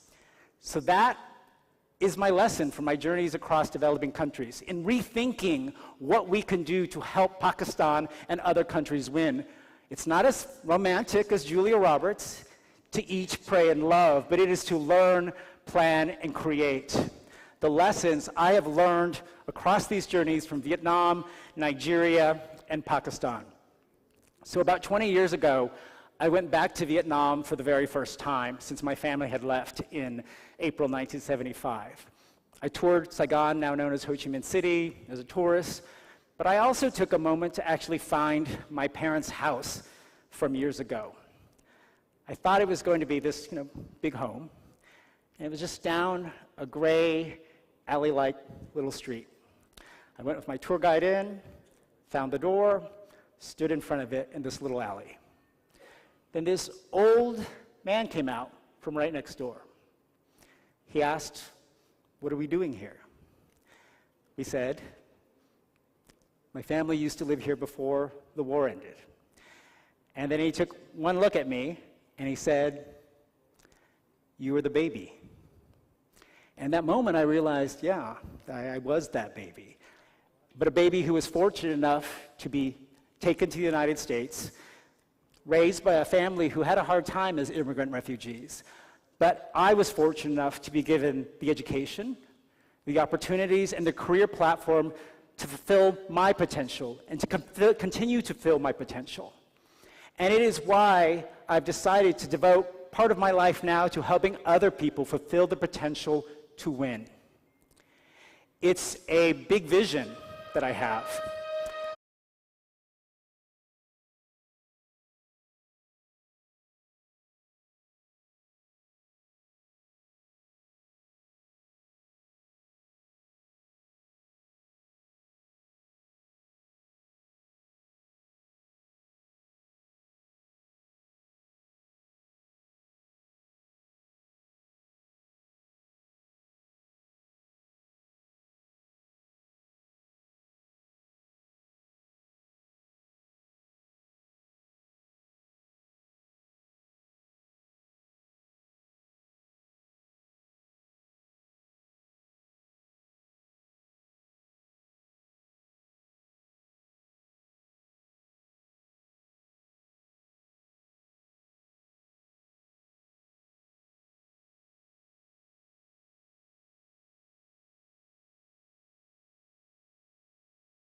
Only yesterday I was reading up on sophists of the Greek civilization, specially selected people who could persuade the masses with the conviction in their voices. And listening to Jimmy, I was reminded of them. I loved how he connected eat, pray, and love with learn, plan, and create, and then finally with communicate, compute, and engage.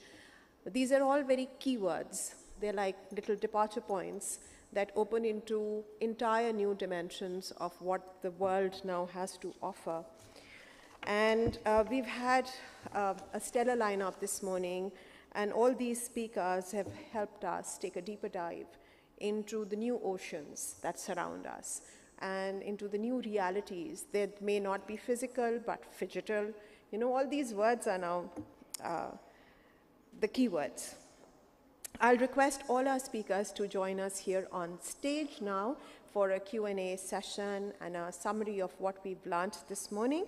I'll start with their names, and then Mohammed Salman Anjum, Juni Karanen, Oscar Ramos, Jimmy Nguyen, Michael Foley, and I would request Zuhair Khalik, founder and general partner, Team Up Ventures, to please join us on stage for the Q&A session, for the summary, for being our moderator.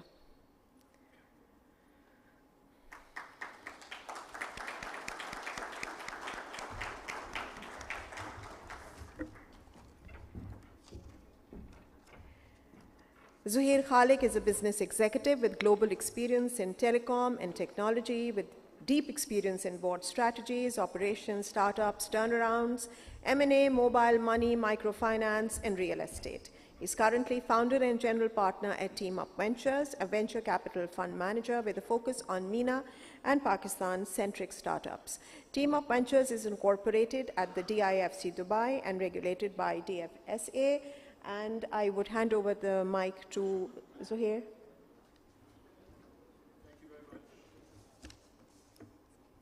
Can we have the mic? Yep. Thank you so much. Assalamu alaikum. Good morning to everybody here, and thank you for the patience to listen to some absolutely amazing thought processes over the last hour and a half or so. What I'd like to do first is to basically do a question and answer. So if people in the audience have questions for any of the speakers today, please could you put up your hand and we'll give you a microphone, and let's go from there. No questions? Yes? Yes. Is there a microphone? Can somebody bring the mic here, please? Assalamu alaikum. This is Ahmad. I'm the general manager for InvoiceMate. Sorry, can you put it up there? Yeah. Is it audible? Yes, thank Okay, you. great. I'm the general manager for InvoiceMate in Pakistan. So I have a question for the telecos and in general, that we talk about financial inclusion for SMEs, right?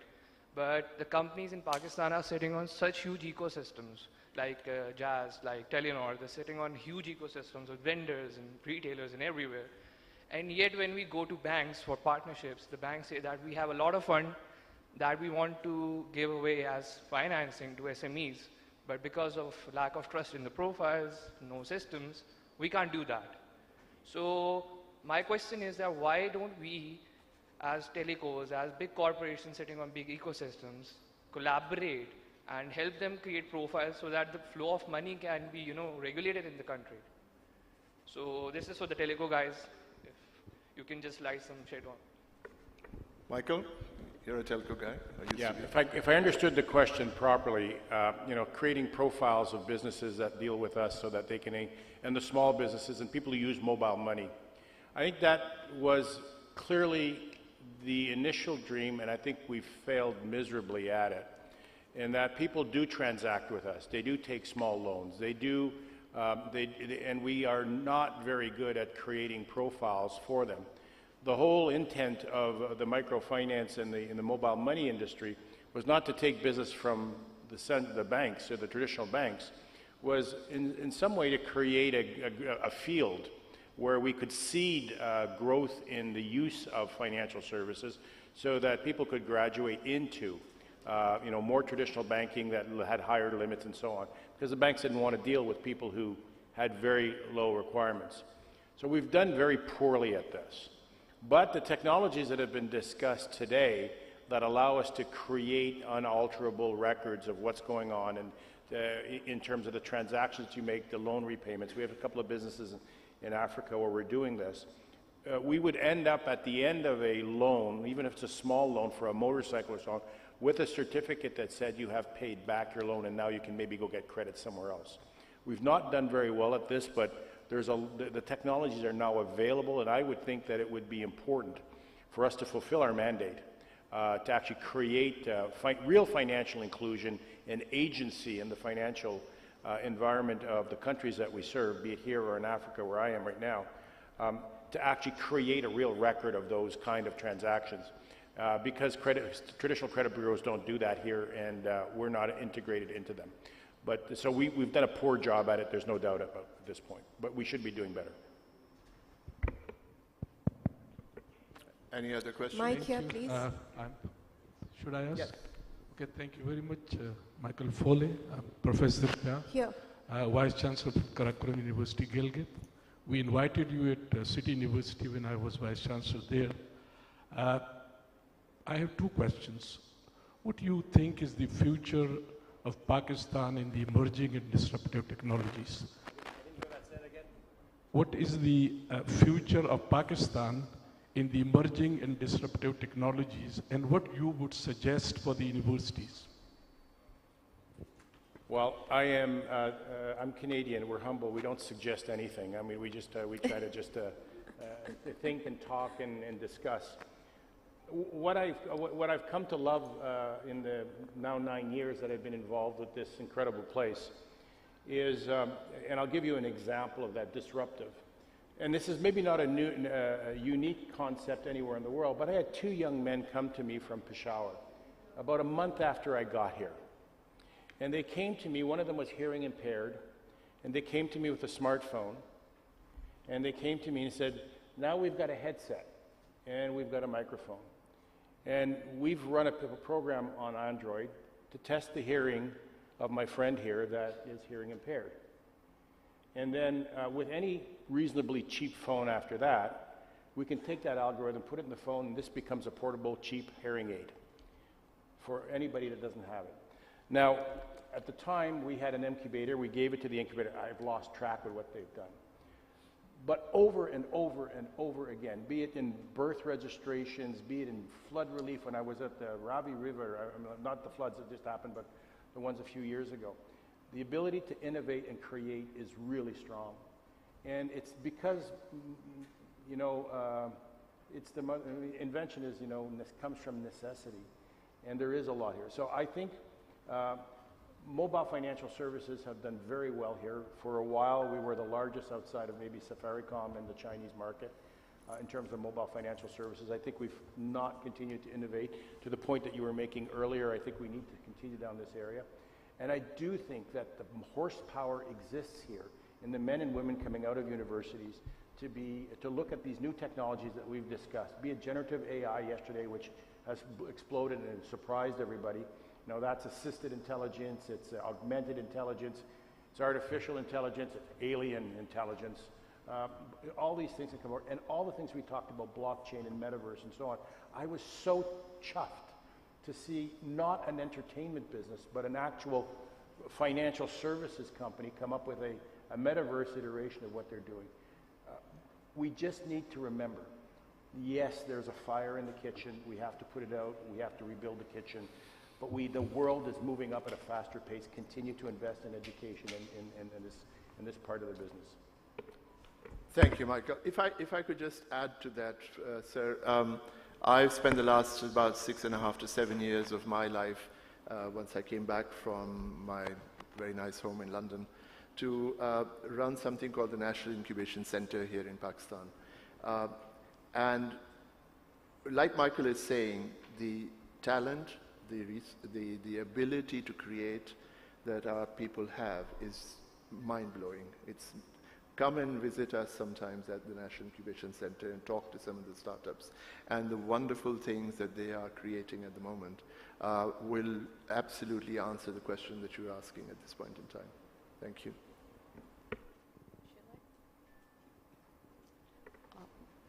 Hi, this is me, Fatma Chatta. My question, Michael and Jimmy can answer because it's regarding blockchain and obviously Web3. Because most of the people, those who are sitting here, they don't know what blockchain, how it can play a role in real estate, how it can play a role in pharmaceutical and different assets like NFTs, if we talk about, because that's a non-fungible token. And I'm sure like a majority or least knowledge about that, because Pakistan is working on it, UAE is obviously working on it, and me and my partner are on the platform, and we are like working for this. I just want to know, and I just want that if you explain, Jimmy, like how blockchain can play a role in real estate and how we can connect real estate business to blockchain, how people, they can sell their physical asset to digital assets, and obviously both how it can be like more productive and more profitable. So thank you.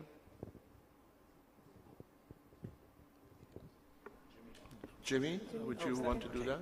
Well, let's begin with what I call blockchain 101. What is a blockchain? It's very hard to conceive. So all a blockchain is a new way to store data, events in history. But instead of having to store it in a central place, like a bank or a payment processor, which keeps track of all money going in and out, what the idea of a blockchain started by Bitcoin was, well, how do we have a system to keep track of all those things without one person in control? So we record events in history, whether it's a payment. I send a payment to Asfar. I sell my car and record the vehicle title change from me to Muhammad, or a real estate title change, or the journey of digital advertising, as I talked about. Recording those events in history, time-stamping them, date and time, this happened on this date, and having that record, that ledger, kept and seen by many people publicly. And so therefore we can all trust that the information is more accurate because you don't have to trust a bank, Amazon, a advertising information provider to keep the data. Once the information is then recorded publicly, you can create all kinds of applications to automate and to have information be more honest and trustworthy. Taking a piece of real estate and breaking down its ownership into, let's say, 1,000 units, like stock, and allow the trading of that through a blockchain, because we can all be tracking the transactions and verifying at any moment in time the timestamp of who owns it at what time.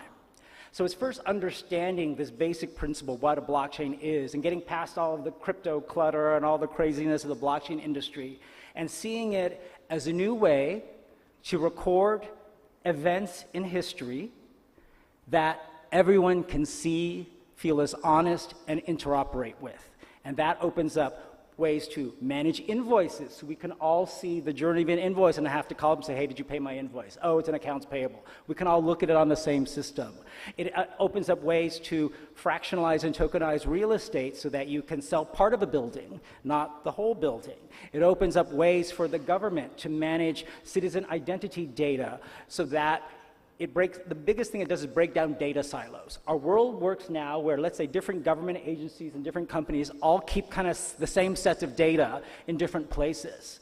We saw this during COVID. How many times did I have to fill out a COVID certification when I flew?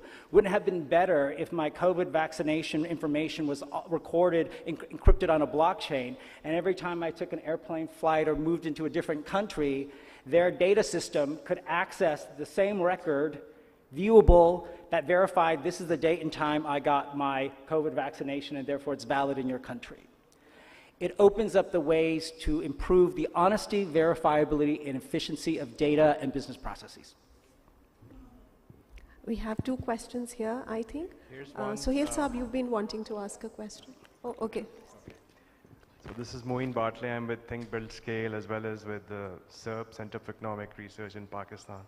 So, this is the leaders' conference, but then there's something else happening here.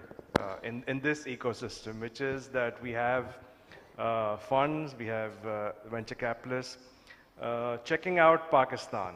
And I met one such, well, amongst others, one such venture capitalist.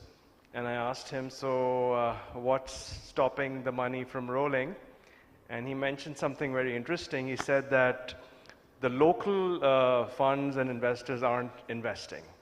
So he said there are other funds that they require two things to happen before they invest. One is that they follow certain key funds, and if they're investing, then that's one requirement fulfilled. And the other requirement is for the local funds to invest. So I want anybody in the panel to say some things, some encouragement to make our local funds invest. I know we should do that ourselves, but I think that's really important. So say something to make this happen. Thank you. Yeah, we have that conversation yesterday about the topic. I mean, we are, as a fund, we invest a lot in emerging markets, and there's a few things that we've seen as a pattern that helps. First one is making sure that you are not following an example that doesn't apply to you.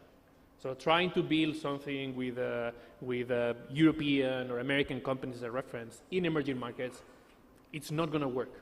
Like the average salary here, the average transaction value is just not going to work. And that adaptation needs to happen.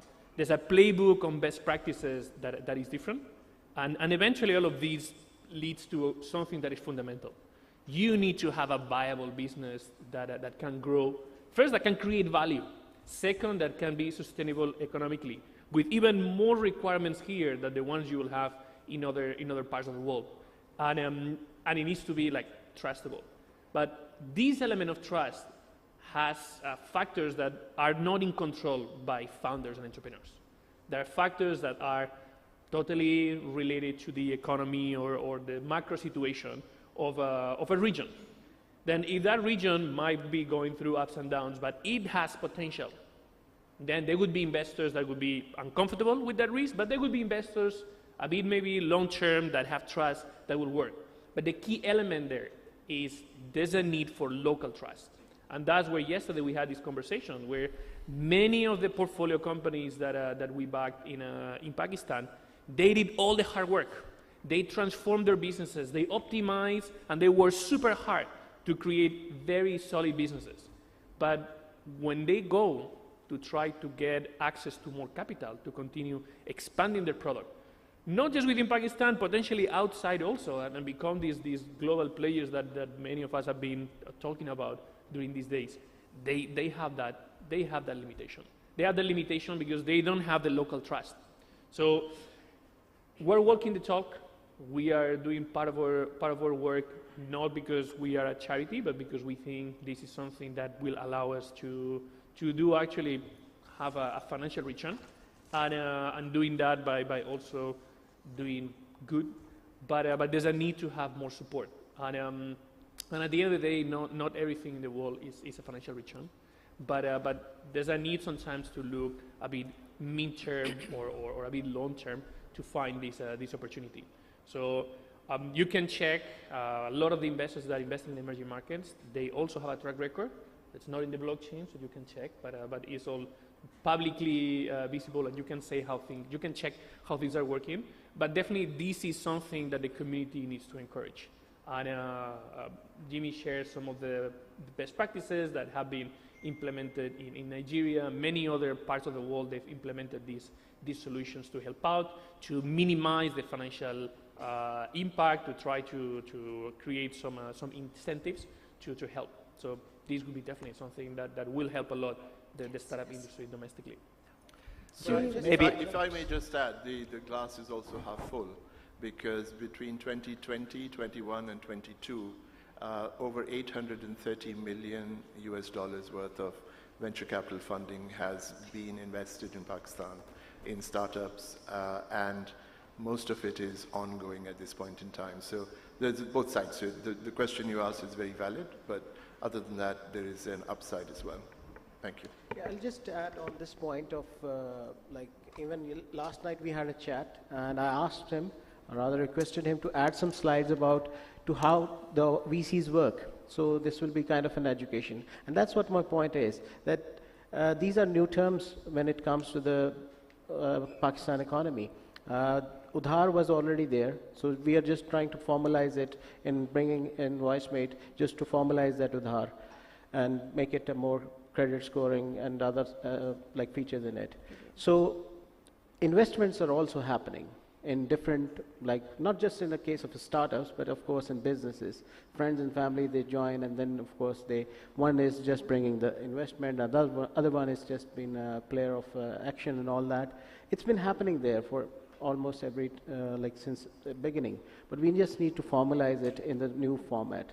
And it's coming, as just been told that there was like a huge investment came in last 2 or 3 years in this ecosystem. More needs to come, but again, it will be happening with the due course of the time.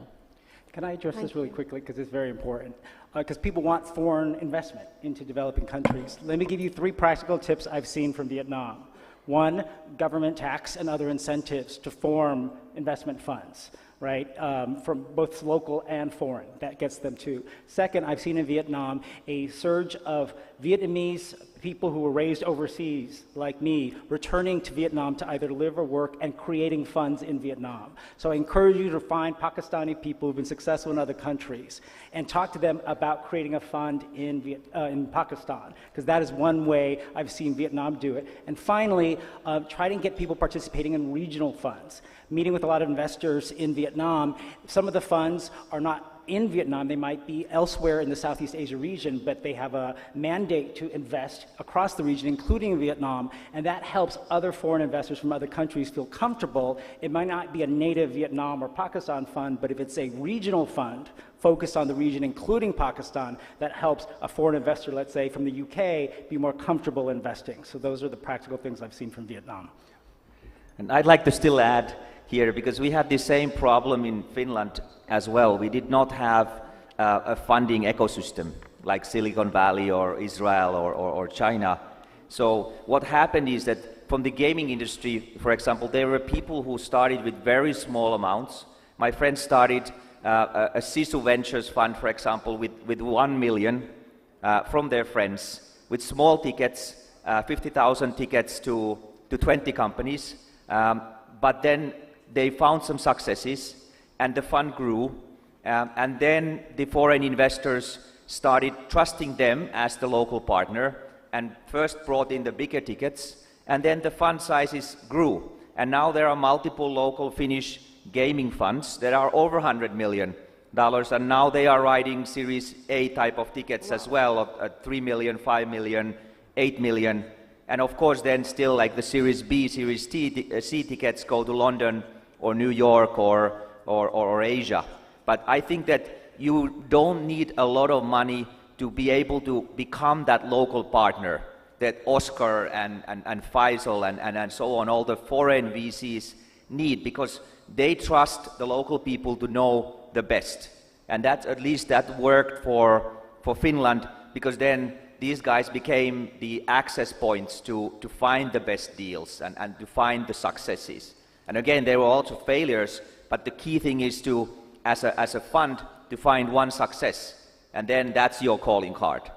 And I think that Pakistan has wonderful opportunity here with the talent pool, with access to the global south, and all these industries are just starting, you know, the gaming, the AI, blockchain, and so it's early. You can go in with small tickets, you can work as angel investor, you can have small funds and build successes and then grow from here. I'm sure that in a couple of years there will be already large local funds here investing in all these areas. Thank you. This has been some brilliant talk going on here, and in the interest of time, we would want to request Zuhair Khalik Saab to please come here and summarize the session for all of us to sort of have a solid takeaway.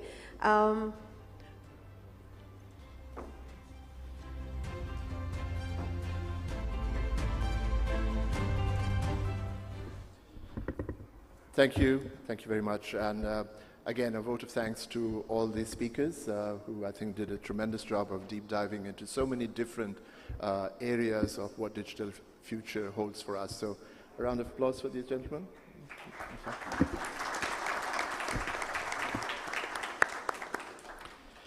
So the digital future, a lot of wonderful stuff has been said today, yesterday as well.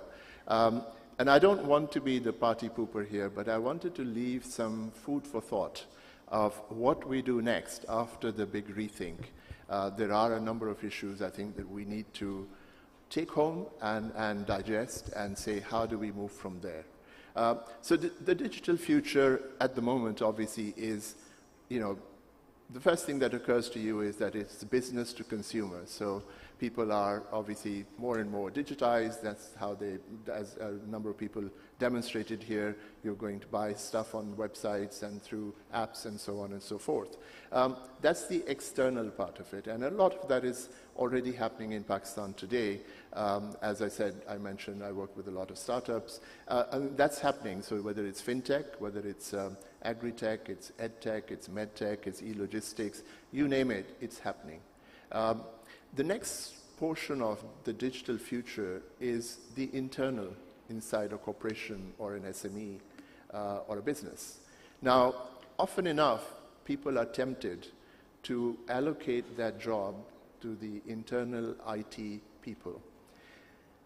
And my humble opinion on that is often those people are not adequately skilled to do this job of integrating the business and the customer, but more importantly, the business to other businesses, because ultimately, digital means that all of this will be connected and you will simply be getting the benefit of very high-speed decision-making, high-speed order-taking, and so on and so forth. Often enough, that's not enough.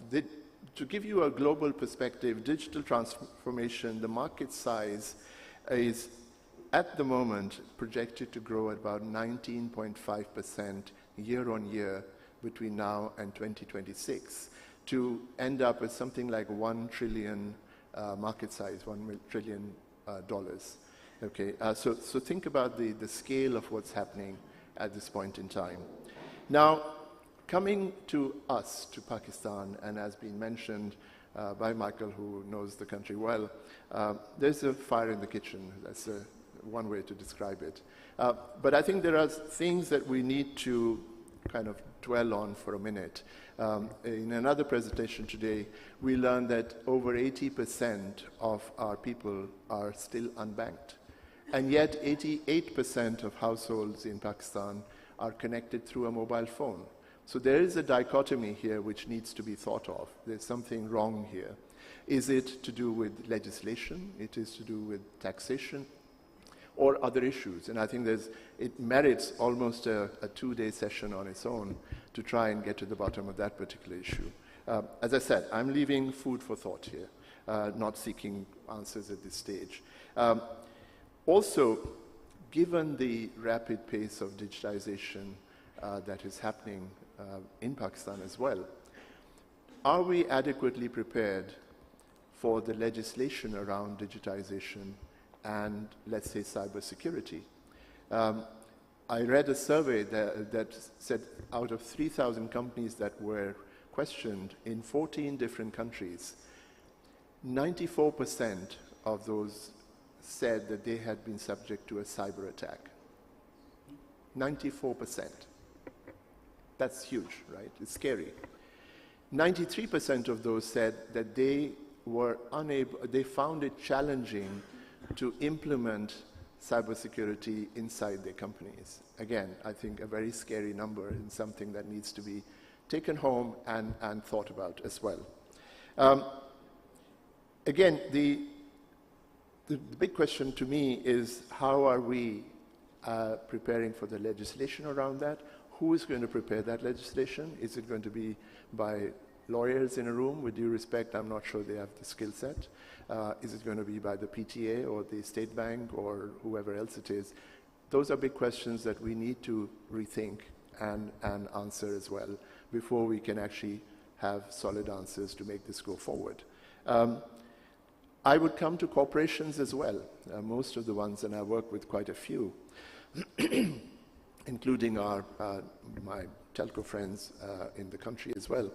Are they allocating enough resources in human capital and financially to make sure that they are digitally prepared? It's something that, again, I think needs a very big question and a big debate, because we talk a lot of nice stuff at the moment, but honestly, we need to do a heck of a lot more to make this happen in reality. Question again, are the SMEs in our country and these individual small businesses, do they have the resources and the skill set to address some of these issues? Worrying question, but I would also say an opportunity for a lot of the people who are looking in from the outside, because we don't need to reinvent the wheel here. We simply need to take up a lot of the stuff and say, how does it apply to our circumstances in the country? So I think those are some of the things that I would look at as questions. But more importantly, again, other questions that I think need to be discussed. For example, while the private sector will do what it needs to do, who are we looking to re-educate and re-skill our bureaucracy, our judiciary, the State Bank of Pakistan, the SECP, the FBR? At our National Incubation Center, every 6 months we hold what is called an investor roundtable. And when we get into the discussions on what's going on, my feeling is that a lot of those entities, those organizations, not only are they not prepared, they haven't even thought about it. And that, again, is something that I think I'm trying to use this forum to light the right side of kind of fire to make that happen and for people to start thinking about it. While we are at it, you know, one of the questions that I wanted to address, which was discussed yesterday in detail, was where are the new ideas to come from? And people basically seem to depend on academia and think tanks and put the brunt on them to come up with the ideas. I would, again, respectfully want to disagree, because I don't think they have the skill sets or the focus. I would say that our real font of knowledge there are the startups and the young entrepreneurs that are growing like mushrooms in this country at this point in time. And they have, I can assure you, the ideas, they have the vision, they have the skill sets to make this happen. And I think that's where I would point a lot of people to say, instead of looking towards academia and think tanks and so on, let's look at those wonderful startups that we are working with across the country today. Thank you. They are the ones who are going to take us there.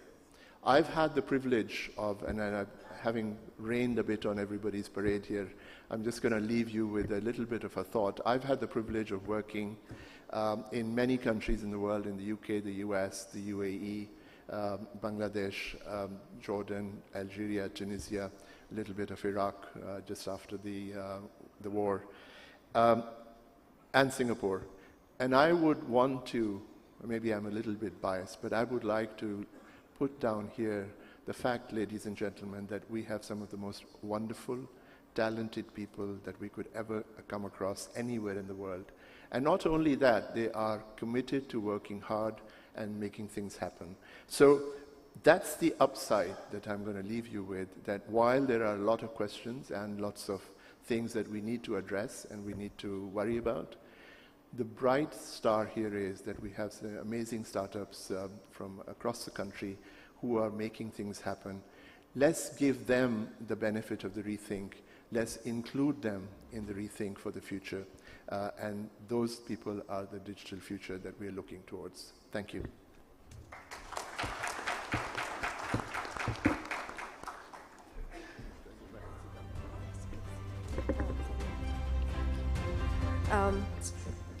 Before we start sharing our beautiful souvenir with our esteemed panelists on stage. I would just like to let you know that we are fortunate enough to have Dr. Ishrat with us today, and he will be on this very cute book stall that we have outside, and he is happy to sign the books, personal messages. So here you have this wonderful knowledge information titled under Economic Challenges and Solutions, signed by the author. So please don't miss out on that opportunity during the tea break. I would also like to invite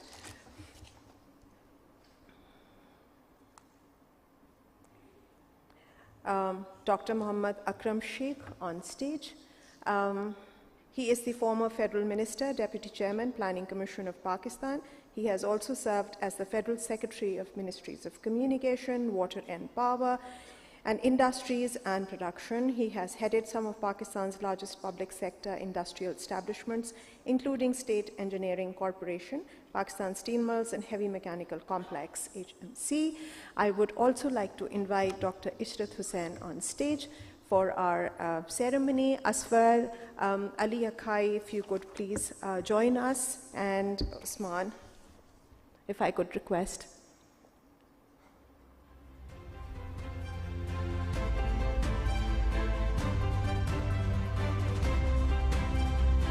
Asfar, Ali Akai, and Osman Yusuf, please join us on stage.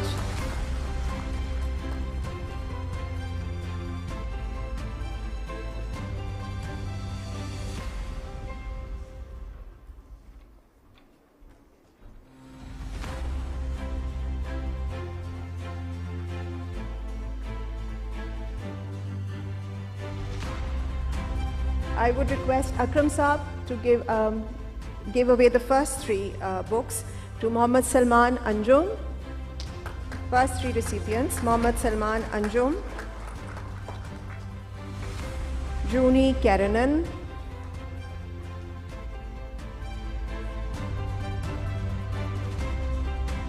Oscar Ramos,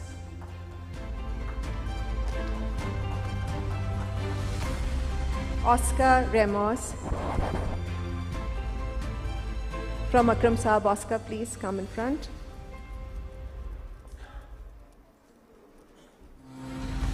I would now request Ishrat Saab to please give away the book to Michael Foley,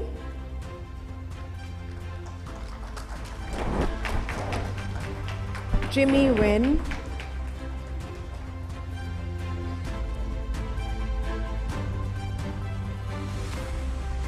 Jimmy Wynn,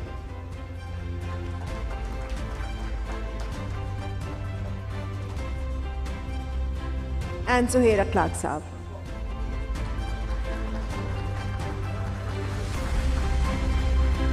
For the group photo, I would request Asfar and Rabia to please join us on stage.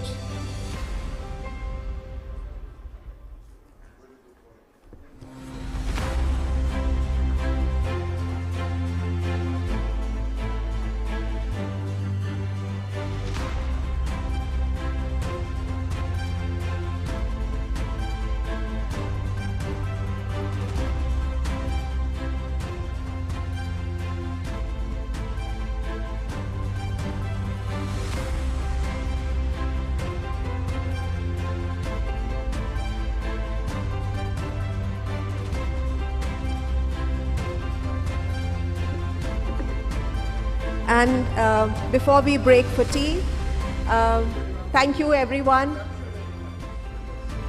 Yes, Ishrat Saab is going to the bookstall, so please, if you want your books to be personally signed, this is a golden opportunity. And we'll be seeing you in 15 minutes to resume our next 7th session, very interestingly titled Reimagineering. 15 minutes, ladies and gentlemen, and please get your books signed. This is a golden opportunity not to be missed.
2018.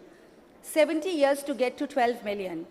And we closed last year with 32 million clients without adding a single branch or a brick or mortar facility, all because of digital.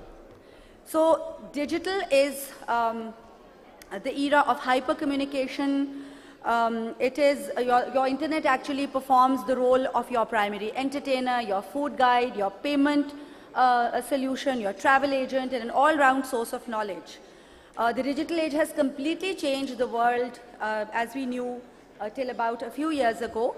So in this fast-paced world, in this ever-changing world, we're going to have to rethink, reimagine, and re-engineer the way we live and the way we work. So let's get into a very exciting session. This session comprises 2 dialogues. One dialogue is going to focus on the future of education, and the second dialogue in the same session will focus more on fintech, microfinance, etc. So let's start the first dialogue. Do we have the panelist online, Kashif? Is he online? Okay. So joining us online is former Federal Minister for Education, Shafqat Mahmood Saab. Are we going to see him? Also joining us is Dr. Amjad Waheed. He's CEO of NBP Funds. He's got a doctorate in business administration. He's also a chartered financial analyst, and he has been the founding CEO of NBP Funds since the last 15 years. We also have with us Pirush Chaudhary. Now, this is a name that I've known very well for the past many years. She's a futures researcher and strategic narratives professional. She's a distinguished fellow at the Institute of Strategic Studies, Islamabad. She's also co-founded Pakistan's annual journalism awards, the Agahi Awards. Also, we have the moderator Musharraf Zaidi. Now, for those of you who are frequent at Nutshell events and other summits, Musharraf is not a new name. He's a public policy professional. He writes for local and international publications. He's one of the best-known summit and dialogue moderators. He's also okay. Can you hear me? Sir, we can hear you. Can you hear us? Now I can hear you, ji. All right. Welcome, Shafqat Saab. Welcome to the session. So for your benefit, I'm quickly going to announce the other panelists of this session, sir. We have with us Dr. Amjad Waheed, CEO, NBP Funds. We have Pirush Chaudhary, founder and president, Agahi Awards, and lecturer, NUST. And this session is being moderated by Musharraf Zaidi, founder, Tabad Lab. So with this, I'm going to hand it over to you, Musharraf. Thank you so much. Bismillahirrahmanirrahim and Assalamu alaikum. First of all, I just यार want आप लोगों की आवाजें मुझे ज्यादा आ रही हैं और स्पीकर की आवाज कम आ रही है। शफकत साहब, आपको मेरी आवाज अब आ रही है? जी जरा दूर से आ रही है। जो आपके बैकरूम स्टाफ है ना, उनकी आपस की गुफ्तगू ज्यादा सुनाई दे रही है। ये तो बहुत बुरा है शफकत साहब। दूर से इसलिए आ रही है क्योंकि हम बहुत दूर बैठे हुए हैं, which is unfortunate, but I'm really happy that you're joining the conversation. Before we I can't hear anything now. Okay.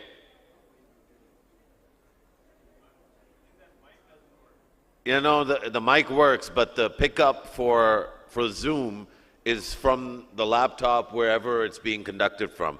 Shafqat साहब, आपको आवाज आ रही है मेरी? जी आ रही है मुझे, बट हॉल में से जैसे आ रही है। हाँ, मैं समझ गया। इसका एक हल ये है कि अगर मुझे कोई जूम लिंक भेज दे तो मैं इस पे वो लगा लूंगा। मुझे आप जूम लिंक भेजें। But I can hear you. अगर आपको मेरी आवाज आ रही है तो ठीक है, दैट्स फाइन। जी, आपकी आवाज तो बड़ी लाउड एंड क्लियर आ रही है। यहाँ पे तो बहुत जबरदस्त इंतजाम है। चलें, ठीक है जी। I can hear you. Wonderful. I'm going to come to you first, Shafqat Saab, but before that, I just wanted to say a couple of things. First of all, I wanted the audience to conduct a round of applause for themselves and for Asfar and the Nutshell team for organizing in such difficult times such an amazing gathering of leaders. You know, and it's a tribute to all of you for being here, especially for our friends who've flown in from abroad, our friends from Karachi, Lahore, Peshawar, Quetta. It's an amazing thing that we have, in times like the ones that we're in, we have the ability to mobilize and convene in this way. So I'm very, very happy that we're here. A lot of people didn't think that this was going to be possible.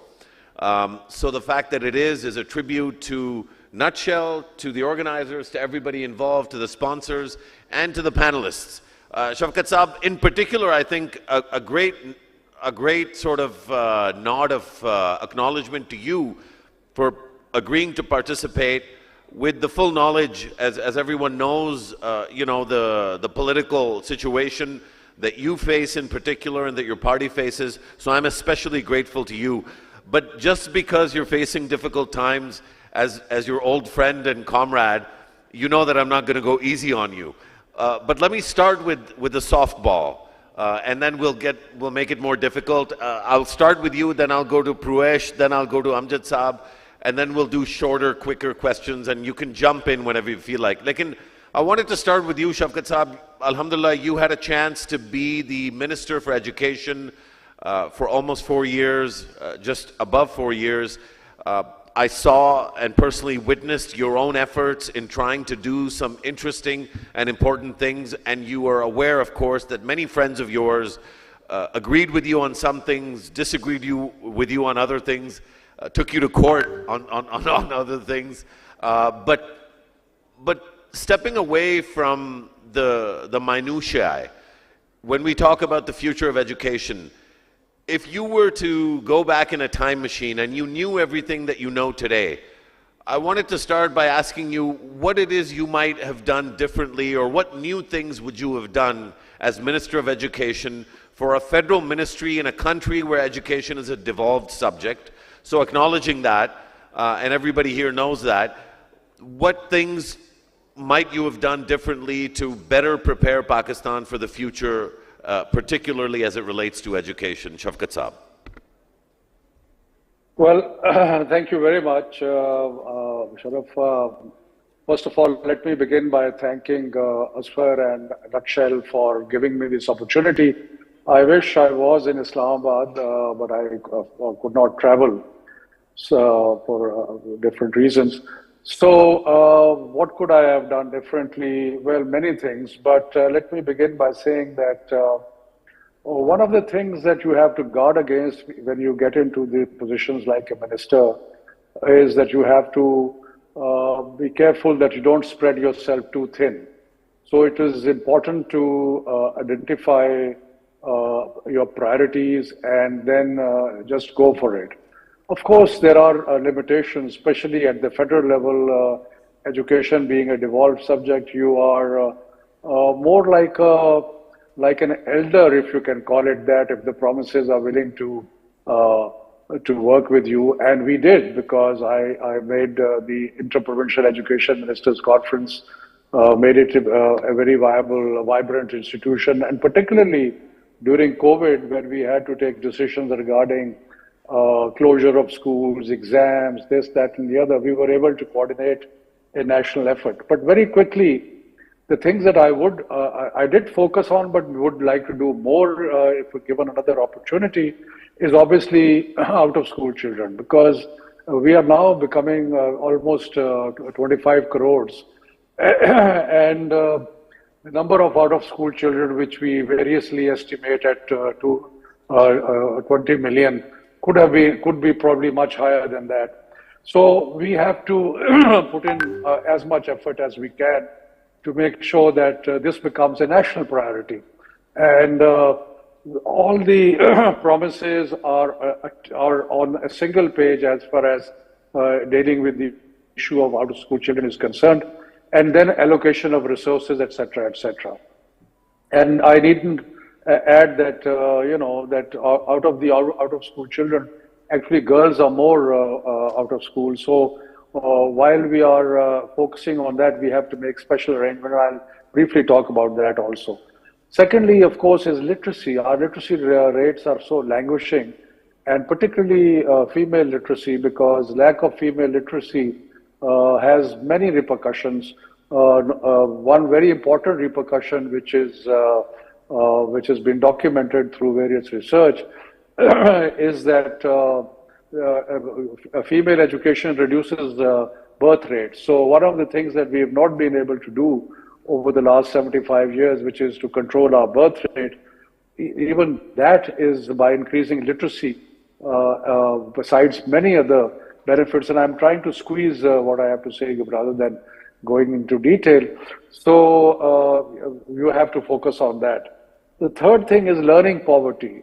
Even children who are going to school, even children who are spending time in school are not learning much because of a variety of reasons. There have been different kinds of research which have pointed out that which as high as 75% of the children are below where they should be at that age level. So if you are in class 5, you are basically literacy level is of class 2. So this is a huge problem, and therefore a huge amount of focus has to be put on learning poverty. And lastly, I mean, it's not the last thing, but I will try and focus on a few things.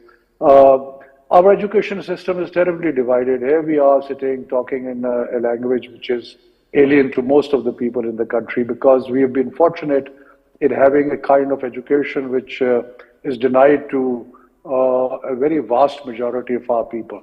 And one of the attempts that we made, which was very controversial, was to have a single national curriculum. The idea was that if you are able to have the same kind of curriculum for everybody, that you are able to level the playing field to some extent. And of course, there is a lot of debate on what should have been in it, and I concede that there were many things we could have done better as far as the content of the curriculum. But I still, and I hope that if we get the opportunity, we'll continue and do make it even better, more relevant, more current. But at the same time, I do believe in the concept of technology has to become the key driving force in the future. The technology has many aspects. Distance learning, for example, is a potential which has not yet been fully explored.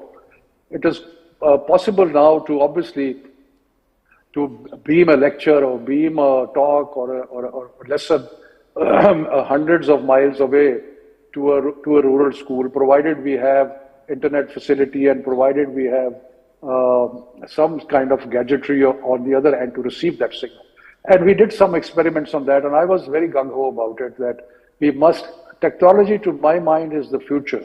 Yeah. It can help in learning poverty, it can help in out-of-school children, it can help in literacy, and when we discuss more, I can even go into detail, but I will not right now. All I will say is imagining the future, technology. We spent a fair amount of money on edtech companies coming up with new and better content. We started a tele school, we started a radio school. So these are all different methodologies that can be used. I think, lastly, just on that. Sorry. Can I just say one more sentence? Of course, please. One very important thing about imagining education is that we have to focus on skills.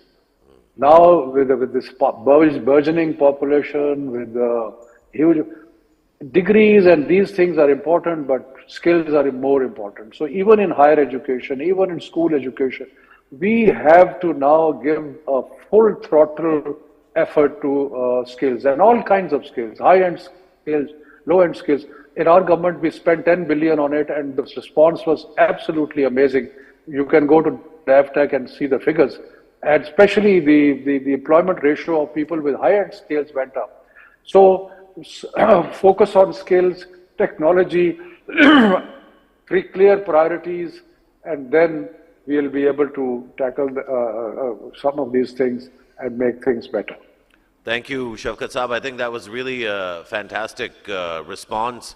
I think these conversations are important because whether or not sort of you have another opportunity to serve in that role, I think this conversation, you know, is on the record, and it gives people who have this responsibility today and who are going to get this responsibility in the future, it gives them a bit of a blueprint in terms of lessons learned over a substantial period of time in which you had this responsibility and this opportunity. I think in particular I want to just acknowledge the Teleschool TV channel that you sort of spearheaded and that really required very rapid deployment. Within 1 month of the COVID-19 pandemic, under Shafqat's leadership, the PTV sort of helped launched a separate channel called Teleschool TV, and it was basically designed to act as an alternative learning delivery channel. The reason I make specific mention of this is that my colleagues are publishing a small paper today doing a review of the Teleschool app.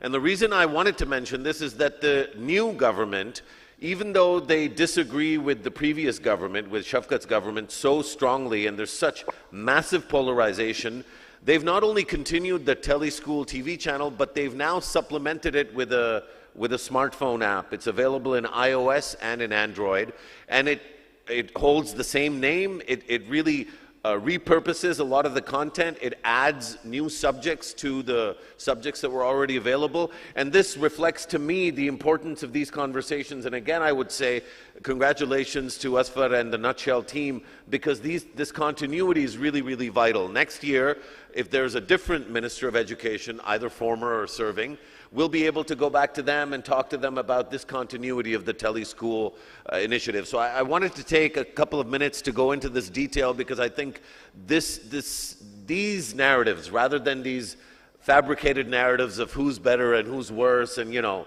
let's fight each other to the death, I think we need to find a different way of resolving some of our political differences, and the best way is to build apps, to set up new channels, and to pursue education.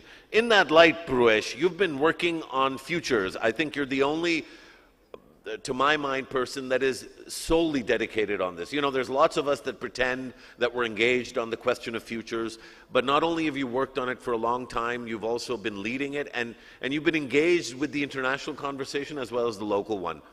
So one thing that I'll go back to with Shafqat Saab, but not immediately, so he'll just have to bear me saying this, is that to my mind, we saw a really dramatic series of steps backwards when it comes to higher education, not just over the last 4 years, but including during the current government and the choices that it's made vis-a-vis the Higher Education Commission.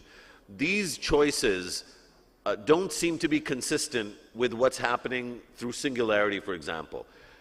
Is there any way that you can say something to us that'll give us hope? Because if you take out-of-school children, you take low literacy levels, you take the mismanagement of higher education, and you take the absence of a futures conversation, there's not a lot left to be hopeful about when it comes to Pakistan's higher education futures. But I know that you're an optimistic person, and you're an honest person, and everybody here is really excited to hear something optimistic and positive about the Pakistani education futures. Pruesh. Thanks, Musharraf. Optimism only can take you thus far up till this conversation, but in terms of the experience with Singularity University, I mean, even though the focus has most predominantly has been what to teach, the question is now changing how they learn. And in this context, how they learn is predominantly driven by what Shafqat Saab had already said, technology. So to be hopeful about how technology can play an enabling factor, I'm very hopeful. We've had thinking minds like the minister and the gentleman, and you yourself who've been driving those conversations. However, when we come to the Higher Education Commission, in the previous government, we did see focus on artificial intelligence for that matter. You had a very active presidential program focusing on that, and a lot of the colleagues that I worked with who perhaps are graduates in social sciences thought that this is a good opportunity to get basic skills in place. Now that is just one inference as to how important it is for government to have their focuses in the right places. And once that happens, you have a lot of hope among the young people. As I teach a lot of 20-year-olds.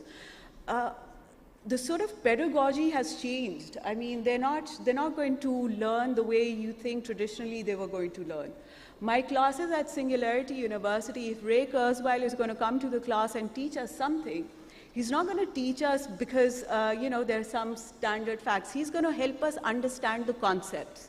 So a lot of the time, the young people that I teach, sometimes a lot more focus is how do you train them on concept? How do you explain them what the concept is, rather than turning the entire focus on to what the facts are. So instruments like ChatGPT, Bard, Midjourney, all these platforms help you complement a sense-making capability. I was looking at one of the research works to do with stunting in this country. A lot of children under the age of 5, and these are millions of young children under the age of 5 who suffer from stunting. What that means is that it actually therefore impairs your cognitive abilities. And once it does impair your cognitive ability, all this infrastructure, all this conversation around education, this technology that we so seem to be very hopeful about, it becomes meaningless. Because if the cognitive abilities are not up to the international standards where the real competition is, we're at a loss here. So no amount of devising curriculums, no amount of bringing tele-talim or television sets, if the abilities, the basic foundation of human anatomy is not in place, the question becomes quite irrelevant then.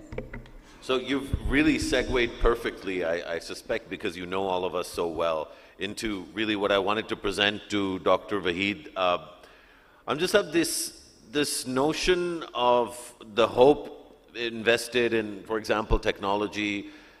There's a whole separate series of questions around ethics and data protection and privacy, and I'm gonna take that question back to Prawish in a second.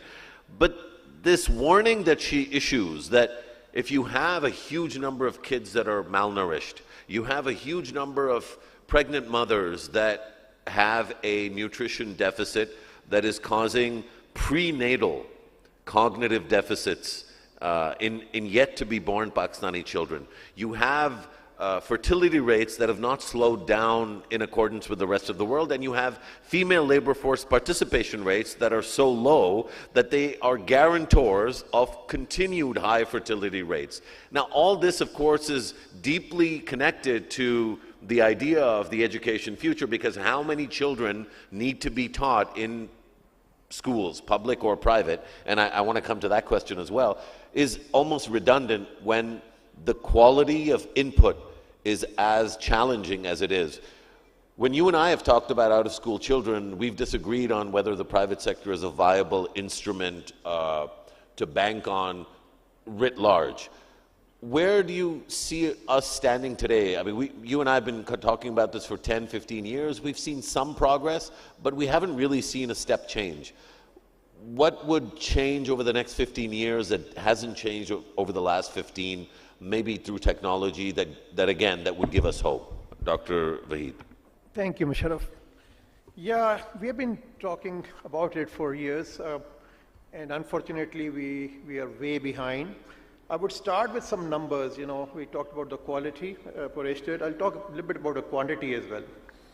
So we have 52 million children aged 5 to 15, and out of them about 23 million are not going to school at all. So for 44% of children in Pakistan are not going to school, a number that you earlier came up with in Alif Filan, I think. 30% are going to government schools where a 5th grader cannot write a sentence in Urdu. This is based on surveys done by Acer and others. So only 20% of the total children who are going to private schools, which also include the low-cost private schools, you know, where the fee is like 1,000 rupees, those are the only who are getting some decent level of education. Obviously, there are those Bayviews and KGS, but that's, you know, very, very small fraction of that. So we are left way behind. I mean, if you look at just, I think one indicator, I think it was World Bank that came up with it, expected years of schooling. In Pakistan, for a child born today, the expected year of schooling is only 9 years. And out of 149 countries in the world with a GDP of over 10 billion, our GDP is $300 billion, we are 143rd out of 149 countries with only 9 years of expected schooling. Which are the countries below us? Mauritania, Tanzania, Sudan, Mali, Chad, and Niger. These are sort of the only 6 countries you can say in the world who are below us in terms of expected years of schooling, percentage of children who are going to school, and the quality of education I just talked about. Now, this basically, we do not understand as a country, as a nation, as a government, the value of education. We do take it as a humanitarian issue that, okay, bechara gareeb ka bacha pad jaye. But it's more than a humanitarian issue, it's an economic issue. Let's talk about the IT industry in India. India exports $170 billion of IT services. And then value addition within India on IT is about $50 billion. So that's $220 billion value addition in terms of exports and domestic, IT services. And there are 5 million professionals who are engaged in the industry to produce that 220 billion. Had India not taught those 5 million students, they would not have that $220 billion of value addition in terms of exports and domestic use. So we fail to understand that education is an issue of economy. It's more than it's just a humanitarian issue. And there's a study done that with every 1 year addition of schooling, you add 13% to Pakistan's GDP, which is $40 billion. So the average schooling in Pakistan is about 6 years. You take it to 7 years, that adds $40 billion to our economy. You take it to 8 years, that adds another $40 billion to the economy. So, and studies have shown that $1 of investment in education adds $20 to the GDP. So with all this, we still just do not care. And it is very, very disappointing to see all this. Dr. Wahid, this is I tried with Shafqat Mahmood and I tried with Pravesh Chaudhary to extract something positive, but thank you for drowning any possible optimism in the tsunami of statistics that you presented. I think it's important. I think it's important to be real and to be cognizant of where we're at. Shafqat Saab, one of the questions that Dr. Wahid raises without raising it because he's too polite, but alhamdulillah, I'm not burdened by those constraints. One of the challenges that emerges is this question of the importance of elite education. Essentially, one way of framing the argument and the lessons from the IITs and IIMs in India is that there's no harm, and in fact there's a great benefit to having a large cadre of elite institutions, not elitist institutions, but elite in terms of high quality, premium, excellent institutions that generate a quantum of high quality management and technical talent in a country. And I think to a great extent Pakistan mirrors some of that, although at much lower scale. The question I had for you was, in a populist political discourse, of course, it's very difficult to make the argument that we need to work really hard and spend a little bit of extra money to make sure that we don't have just one HSN college, that we have 20. That we don't just have one LUMS and one GIK and one FAST, but we have 10 of each. Because that argument necessarily means that you'll have to, at some level, say that we don't think we can make 1,000 LUMS. There can only be one. We think we can make 5 more, so we'll focus on making 5 more. And we might not be able to get every child in school and every child to be speaking English fluently, for example. to what extent, now that you're not in government, I just wanted to see or test with you this idea of focusing on high quality premium talent in Pakistan as an economic stimulant for what is clearly a failed and failing economic regime in our country. Shafkat Saab? Thank you, Musharraf. I think we have to distinguish between mass education and specialized education, if you will. Because in mass education, you can only hope for a trickle-down effect if there is some kind of elite layer at the top, and then you hope that over a period of time, it will whether we like it or not, no school is going to be the same. It's just not possible. Similarly, teaching, even if you are able to create a national curriculum, the way people teach and so on, so there will always be a kind of lack of uniformity, if you will. And the desire certainly in our play was not a uniformity, it was just minimum standards. But what India's example is quoted and often, as a success story is the IITs. Their institutes were established by Nehru, but they are 5 or 6, and yes, but that's a specialized, particular kind of training, and I think we need to do that. We tried in our time. It was not easy. I tried to select about 10 institutions in the country which we could turn into centers of excellence, and identified some of them, and Ghulam Ishaq Khan, Law Engineering University, etc., etc. But I'm not sure whether the same model can be replicated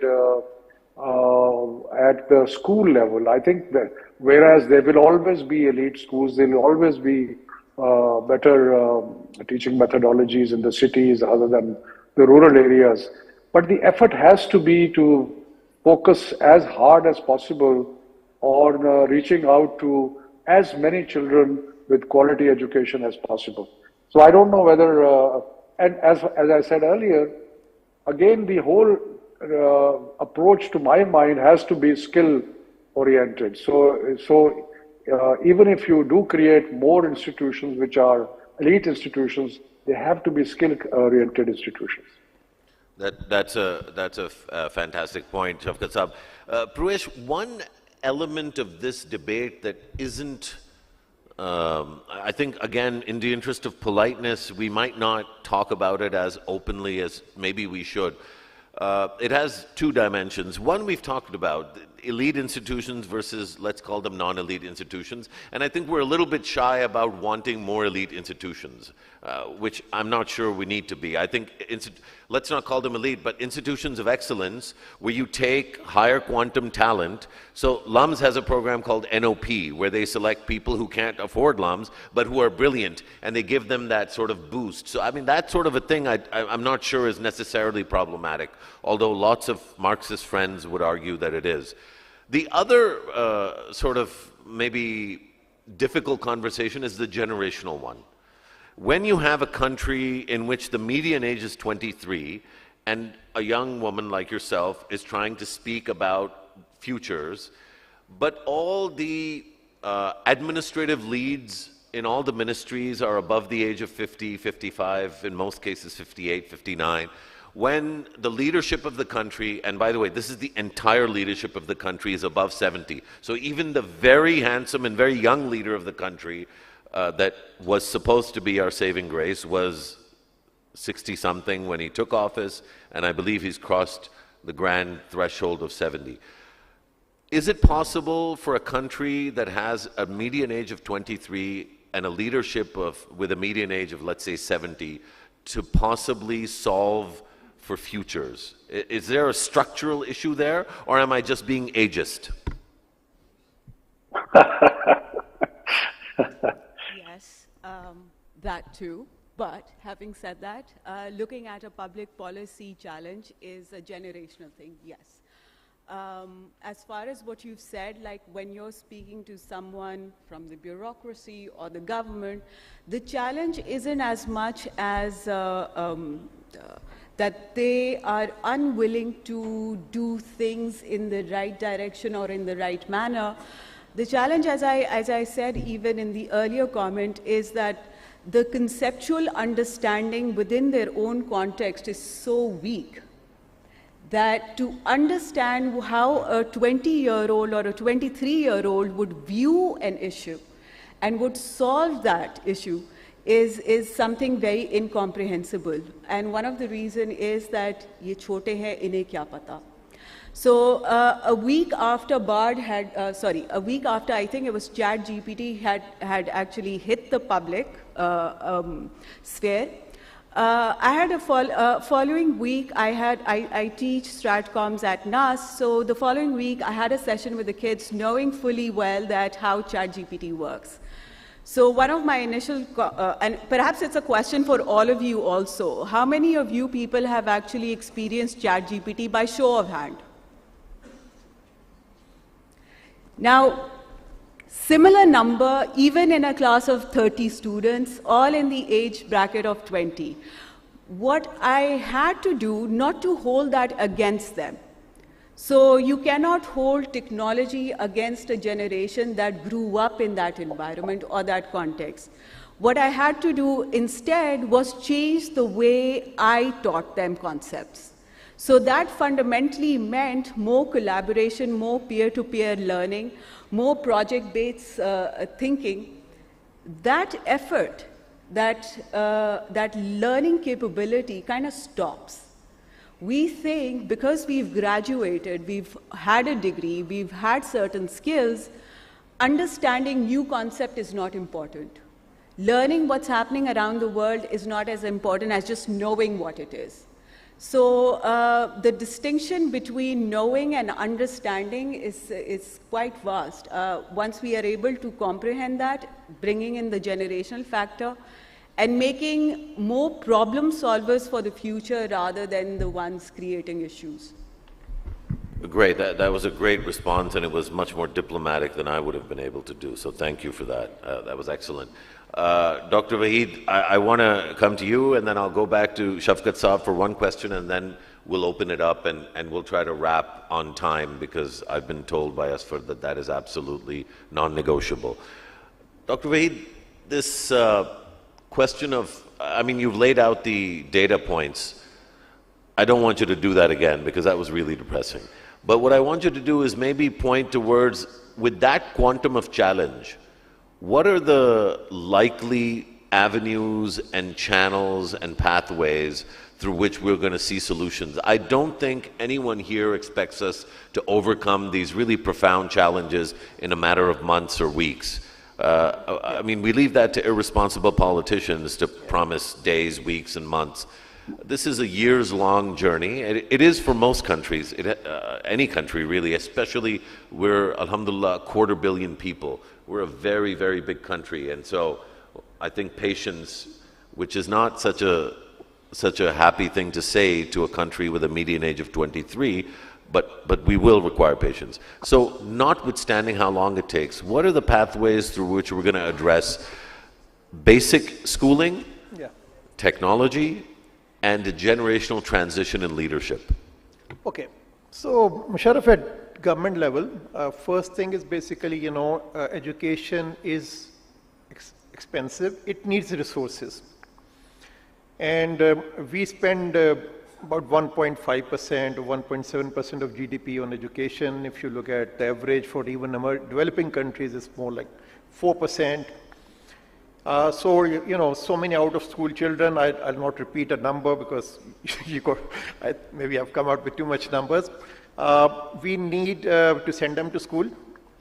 Half of the schools basically do not have a boundary wall, do not have toilets, do not have clean drinking waters, do not have teachers. So all of that on the first stage need money.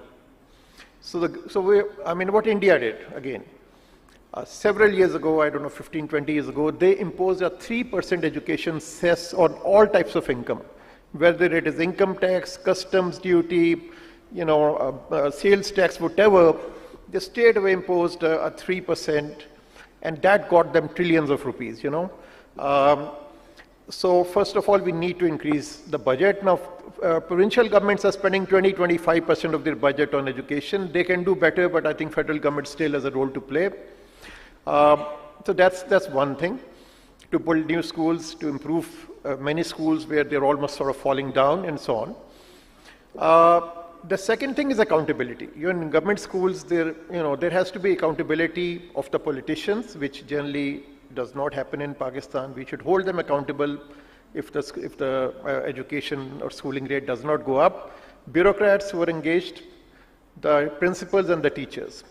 So every school should have their score. Now in Sindh, there used to be a SAT score. 5th and 8th graders used to be tested on SAT by IBS Akkha. And the results were like only 25% of students passed maths and sciences and so on. So I think the Sindh government sort of found it embarrassing, and they just finished the exam rather than trying to improve the level of schooling.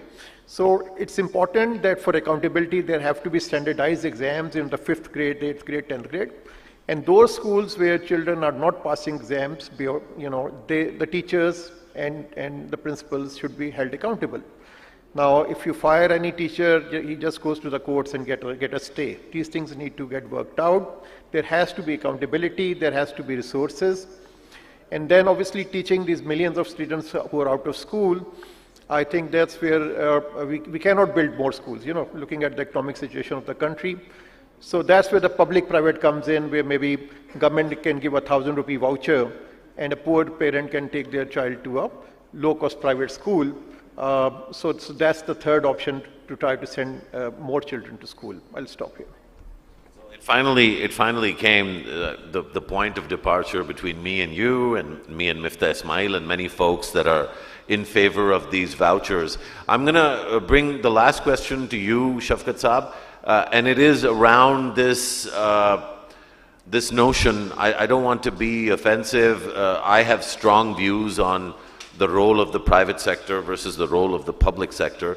But given the time you spent and given your exposure and knowledge now especially, you also had to deal with the dichotomy between province and federal, and you certainly had to deal with a lot of complaints in the private sector around the SNC.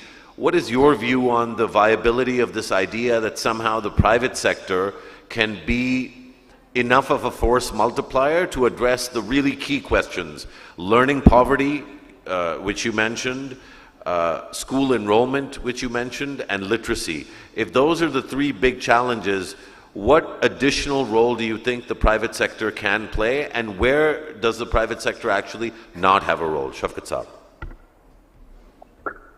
I think that it would be unfair, if not stupid, to ignore the role of the private sector in education. I mean, over the years, when the governments failed to have quality in government schools, when they failed to have enough government schools, failed to prioritize education. So at that time, the private sector moved in. And private sector is also not, uniform. It is uneven. There are very fine private sector schools, then there are others which are not very good. But the very fact that they were able to come in and fulfill a need, I think that needs to be acknowledged. Whether in the future they can pick up the entire burden, I don't know. As I'm growing older, I'm becoming very wary of the ability of the governments to do much, especially in our circumstances. I feel that as much as we can outsource, we must outsource. As much as we can,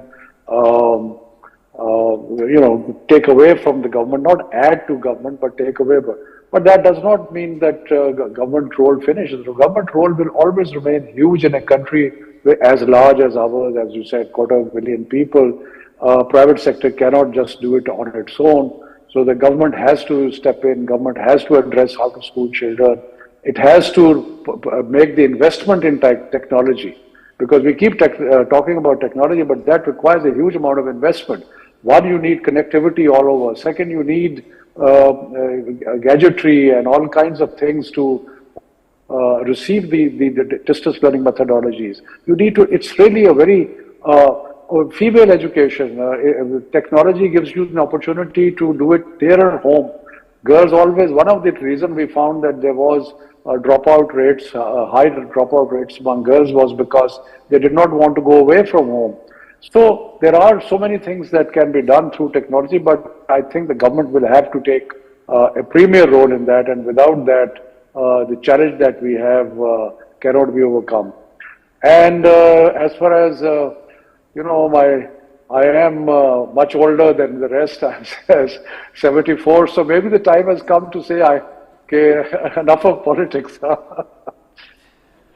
Well, I will say that you'll be missed, but I don't think it's about excluding others. I think it's about including new voices, and I think this is something I thank you, Shafqat Saab, thank you, Dr. Waheed, thank you, Pruish. I think just to quickly summarize, you know, the idea in reminding people of the median age is not to suggest that people above a certain age should not be part of the conversation.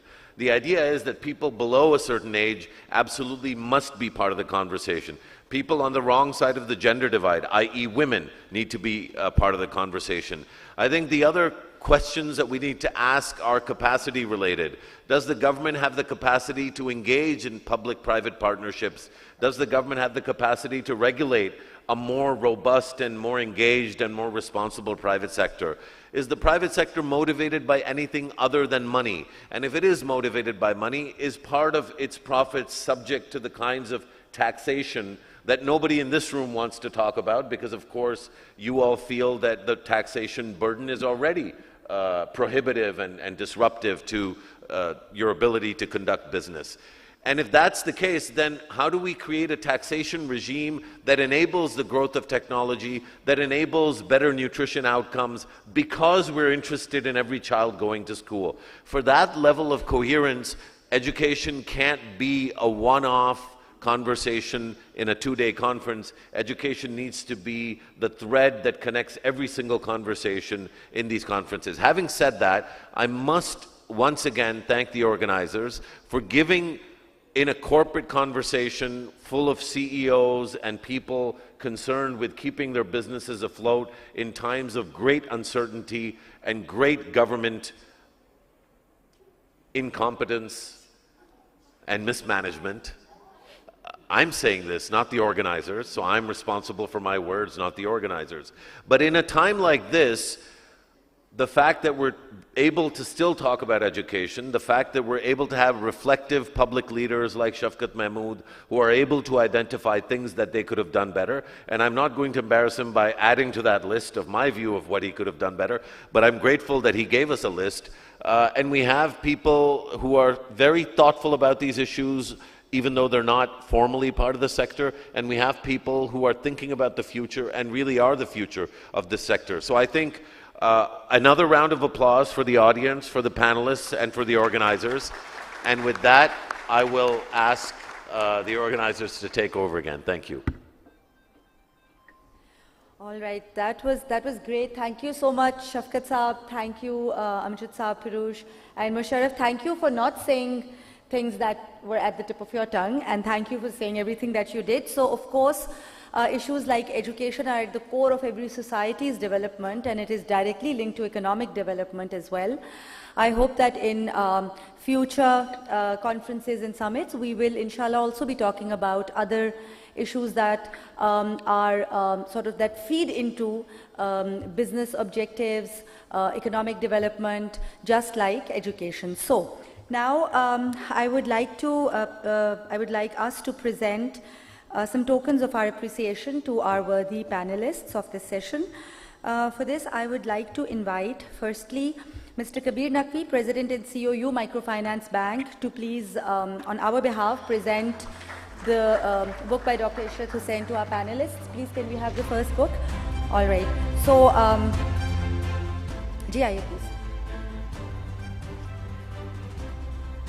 If Shafqat Saab is still here, sir, आपकी book आप तक पहुंचा दी जाएगी. Sorry, हम आपको अभी नहीं दे सकते because you're online. But thank you so much for staying here. Maybe in the group photo we can have his video back, and we can somehow have a group photo in which he can also be part. All right. So first of all, Dr. Amjad Waheed sir, आपका बहुत शुक्रिया for joining us. a small token of our appreciation. And ladies and gentlemen, let's be a little more generous with our clapping.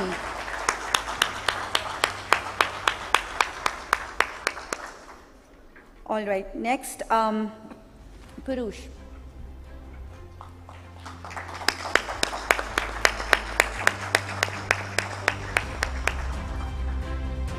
And to present the next souvenir, I'd like to request Mr. Ghazanfar Azam, President and CEO, Mobiling Microfinance Bank. Kabir, please aap rukiye. Please be part of the group photo, and you're going to stay here anyways for the next session. Ghazanfar Saab, one of our very regular speakers. Oh, and I see you brought your own team to cheer you on. Very good.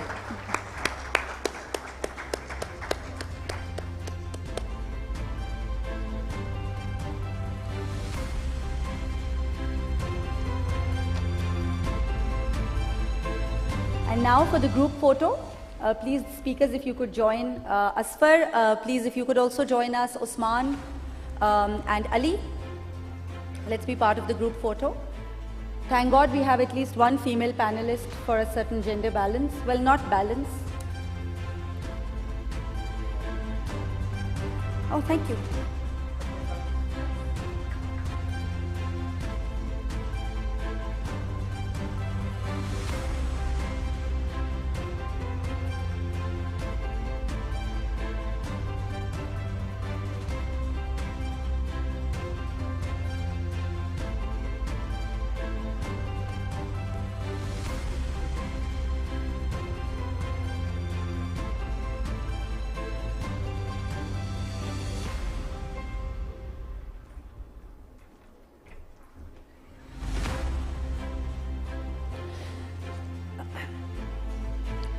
So we're going to slightly shift the focus of the Imagineering theme of this session. Now we're going to be focusing more on how to imagine an engineer, that is, Imagineer, the world of fintech, microfinance, digital payments, technology, so on and so forth. And we have just the right kind of experts to discuss this. I would request our panelists to please join us. Dr. Rehan Altaji, CEO PXDX LLC UAE and partner in head projects Gabriel Jobs KSA. Ladies and gentlemen, let's hear it for him. He's an entrepreneur, a branding expert, a patient experience consultant, and a digital assets financial advisor. Thank you very much, Dr. Rehan Altaji. Next, I'd like to request Kabir again, please, to join us. He represents a new breed of bankers, actually, and he's been instrumental in the turning around of UBank with his vigor, drive, and passion. He is also part of the board of directors of the Pakistan Microfinance Network. We look forward to hearing from you, Kabir. Thank you for joining us. Also, one of our very regular and favorite speakers, a great friend, Ghazanfar Azam Saab, President and CEO, Mobiling Microfinance Bank. This side seems to be clapping a little louder for Ghazanfar Bhai. He's a renowned Pakistani banker. He's also a fellow member of the Institute of Bankers Pakistan and the recipient of the prestigious Hubert Humphrey Fellowship. All right, next is Abdul Haseeb, Managing Director, TMC. Ladies and gentlemen, let's hear it for him. Abdul Haseeb is heading TMC, which is SAP's biggest partner in Pakistan. He has expertise in business intelligence and data sciences, and he'll be adding a lot of value to this panel. Next, I'd like to invite Mr. Farhan Hassan, head of Easy Paisa wallet business. He's got extensive experience across Asia and Europe in developing and managing customer-facing digital products. And last but not the least, the moderator of the session, with a lot of bias, I will announce Usman Yusuf, Director, Nutshell Communications, CEO Interactive UAE. Usman is a regional entrepreneur. He's an international coach. He's also an angel investor based out of UAE and Pakistan. He's also the chairman of Pro Pakistani, which is the largest independent digital news publisher of the country. It has a monthly traffic of over 15 million people and over 4 million active readers. He is also the co-founder and director of our very popular hangout and coffee cafe, the Coffee Bean and Tea Leaf in Pakistan. So we have an absolutely magnificent lineup of panelists. Usman, over to you. Okay, here we go.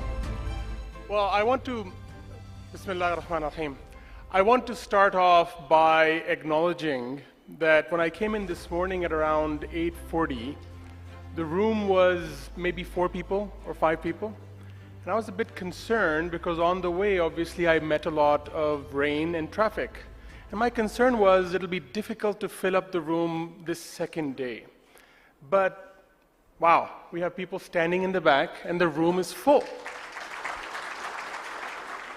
And it's a small symbol of the resilience that Pakistanis represent. We are a resilient nation, and I love the word resilience because it comes from this Latin word resilio, and resilio really means to spring back. And you spring back against friction, against force. And Pakistanis, by their nature, are met daily with friction and force. As an entrepreneur who's been working in Pakistan and having my business also in the Middle East, I constantly see this dichotomy between how easy things are to do in some places in the world and how the simplest and easiest things can become much harder.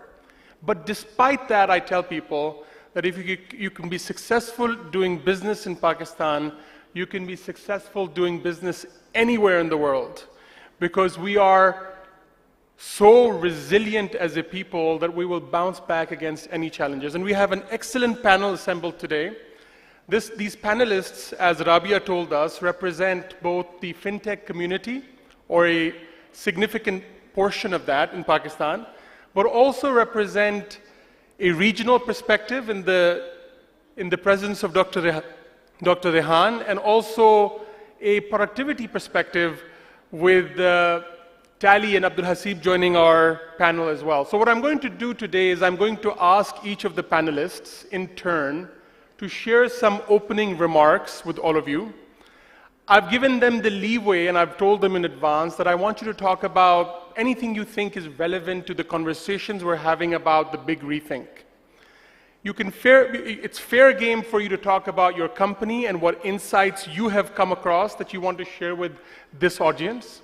And then I will open up the floor to the audience for their questions. I'm very eager to get you all involved in the question and answer sessions. I will, of course, moderate, but I want most of the time to be spent in Q&A. Unlike some of the other sessions, I'd prefer if we get more feedback from all of you. So with that in mind, I'll hand over, and let's start with, I think we'll start with Ghazanfar, and then we'll go to Kabir, and then Farhan, and then Abdul Hasib, and finally I'll get the regional perspective from Dr. Rehan. So Ghazanfar, over to you. Assalamu alaikum. I think there are 3 factors that determine the level of development in any society or any economy or any country, and which are access to education, उसके साथ जुड़ा हुआ है access to healthcare, and very closely linked access to finance.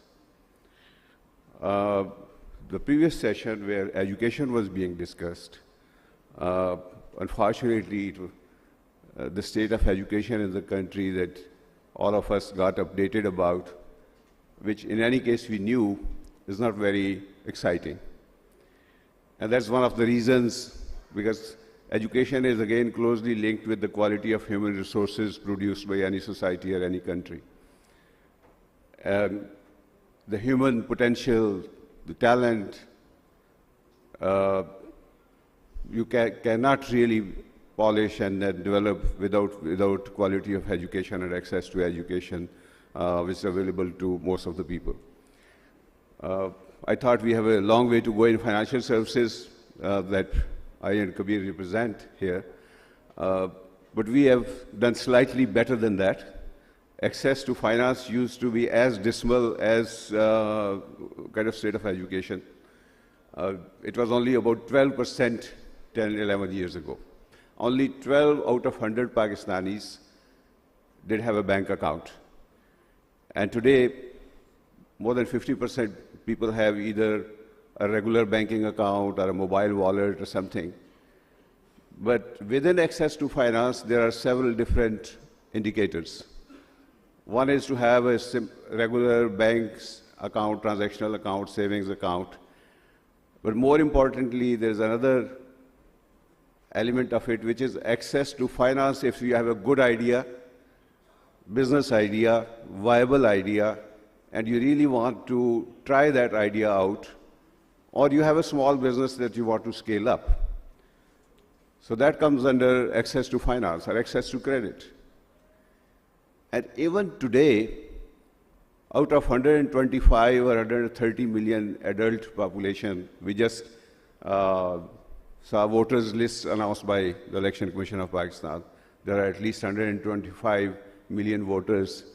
Only about 12.5 million people have access to some kind of credit facility, meaning thereby that 112 million out of 125 million still do not have access to finance, even if they have a great idea that they really want to work on or scale their business up. So for us, the financial services sector, banks, microfinance banks, all kinds of banks, I think the challenge in future is going to be where every eligible Pakistani not only have a just bank account, but if you want to borrow money for your business, you want to borrow money for your consumption, you want to borrow money for education, you want to borrow money for any other personal or business needs, you should not be running after banks. You should be able to do it while comfortably sitting in your own place, your office, your home, and not from institutions that only provide you access from 9 to 5, but it should be 24/7. You can do during daytime, you can apply for a loan anytime, 24/7 that you want to. And not only 24/7, but also you have this option of choosing which provider you want to actually really use for that purpose. You have all the options available in front of you. And in addition to that, anything that is related to financial services, you don't have to come to a bank office. You want to you want to move money, you want to pay utility bills, you want to have savings, you want to move money from savings to investment accounts, or vice versa. You want to get any type of credit. This should be in your hands. You don't need to waste time to go to banks to do that. Now, if you look at our current situation, obviously that's challenging. But it has started happening already. In one of the sessions, you heard about blockchain technology.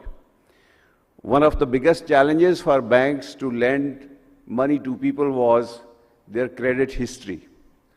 Are there accurate, reliable record of financial transactions when they apply for a loan facility? Now, blockchain is a kind of technology that actually helps you in getting accurate history of financial transactions of any person who has been engaged in any financial use of financial services or otherwise paying utility bills or paying to creditors. So blockchain technology is providing this now, is enabling financial institutions to actually figure out that who are credit-worthy customers. So I think the end state at some point in time is going to be where people are empowered, people have access to all kinds of financial services through their phones, digitally, 24/7. They don't need to make requests for any kind of zakat certificate, tax certificate, no objection certificate, or any other certification by going to banks. They can do it through their phone on a real-time basis. And then there is no time lag between when they make a request and the service is delivered. It's real-time.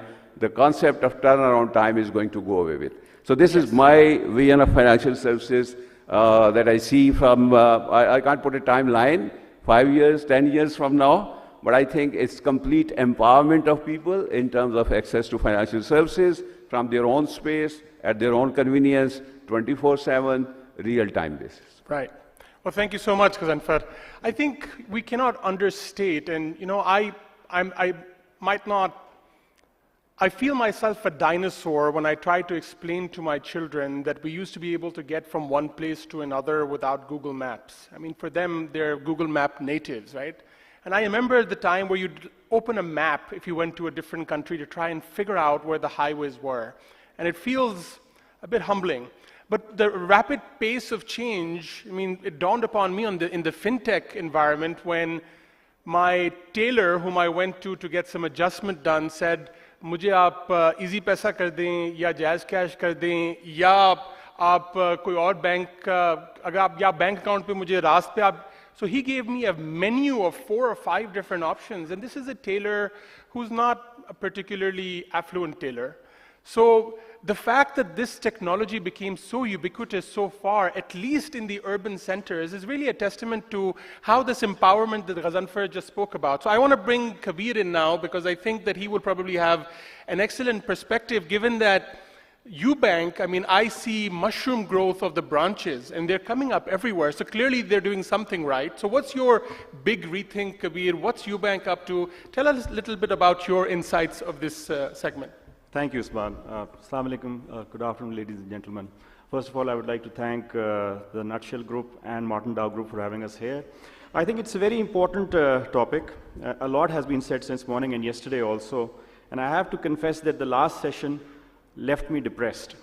The stats that were shared by Dr. Amjad were quite depressing, but factually correct, sadly. So let's talk about the problem statement first as to why do we exist? And I'll just weave in financial services and financial inclusion. And in fact, you know, at the risk of sounding cliche, you know, this financial inclusion, bringing people in the financial network, why do we want to do that to begin with? So we are a country now with the latest census coming in of 250 million people, where about 65% of us are less than the age of 34. Between 23 to 26 million children are out of school, and a lot has been said about that. The water tables are not in good condition. Over 40% of agri-produce goes to waste because there are no storages and logistical issues. So I can go on, and it'll be more depressing. But having said that, I'm an optimist, and as you said, you know, you see mushroom growth there. So what is a bank?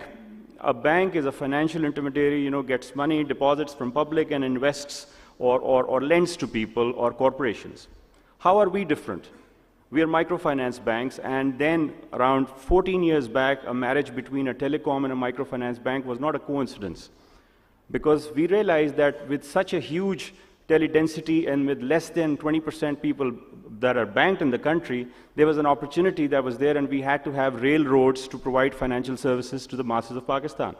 And that's where, when my colleague is sitting here, and I'll take liberty, I was part of the founding team of Tamir Bank, and then we launched Easy Paisa as the first operation of this kind in the country in 2008. And the rest is history. So what are we trying to do here?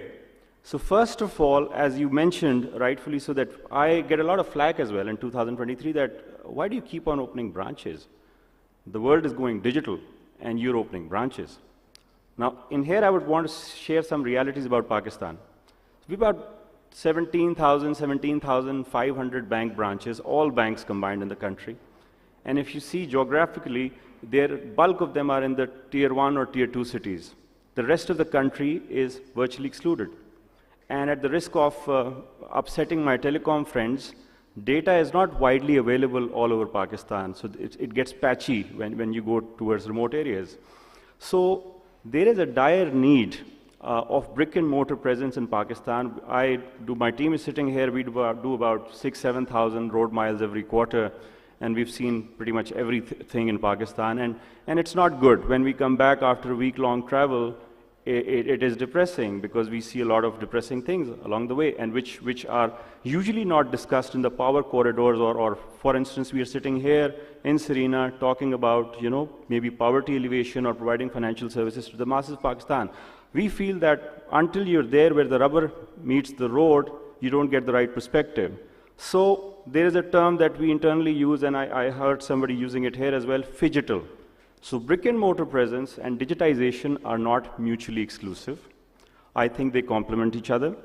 We are expanding our branch network because in order to mobilize deposits or in order to provide loans where you have to do underwriting, especially in remote areas, you still need in Pakistan human-to-human interaction where education levels are low as well and where there is no formal record of what the person does. So for payments, yes. These people eventually will graduate for rollovers and other services going forward, yes. It's a time and space thing. So where we are right now, where Pakistan is right now, we need to complement brick and mortar increase in the country by all banks or financial institutions along with digitization. Now, one more thing that I would want to, leave everybody to think about is, can you do financial inclusion without social inclusion? Because a lot was discussed about this earlier in the morning as well, about gender, about other issues that we have in the country. And I'll share just quickly an anecdote with you from my own bank. So I took over in 2015. I came and when I was reviewing some of the loans that were given in some part of Sindh and some part of Punjab, I looked at the cash flows. On the same cash flow, a male was given a higher loan and a lady was given a lower loan. On the same kind of business and the same cash flows. And I saw this pattern and I called the team and they had no real answer. So what we did was we called the lady clients back and we topped up the loans. Then there was another requirement that you need to go and ask permission from your husband if you want to come and take a loan for your business. So these were some of the things that I saw within UBank when I came and tried to change that. The other reality is, when we talk about teledensity, we know of cases where ladies are given cell phones only for a few hours in remote parts of the country. And if you look at the SIM data, a lot of women are using phones that are in names of their husbands or sons or fathers. So we have to really counter these issues, before we talk about penetrating and reaching out to the clients. So I'll leave you with these thoughts and then we can take the discussions forward. Thank you.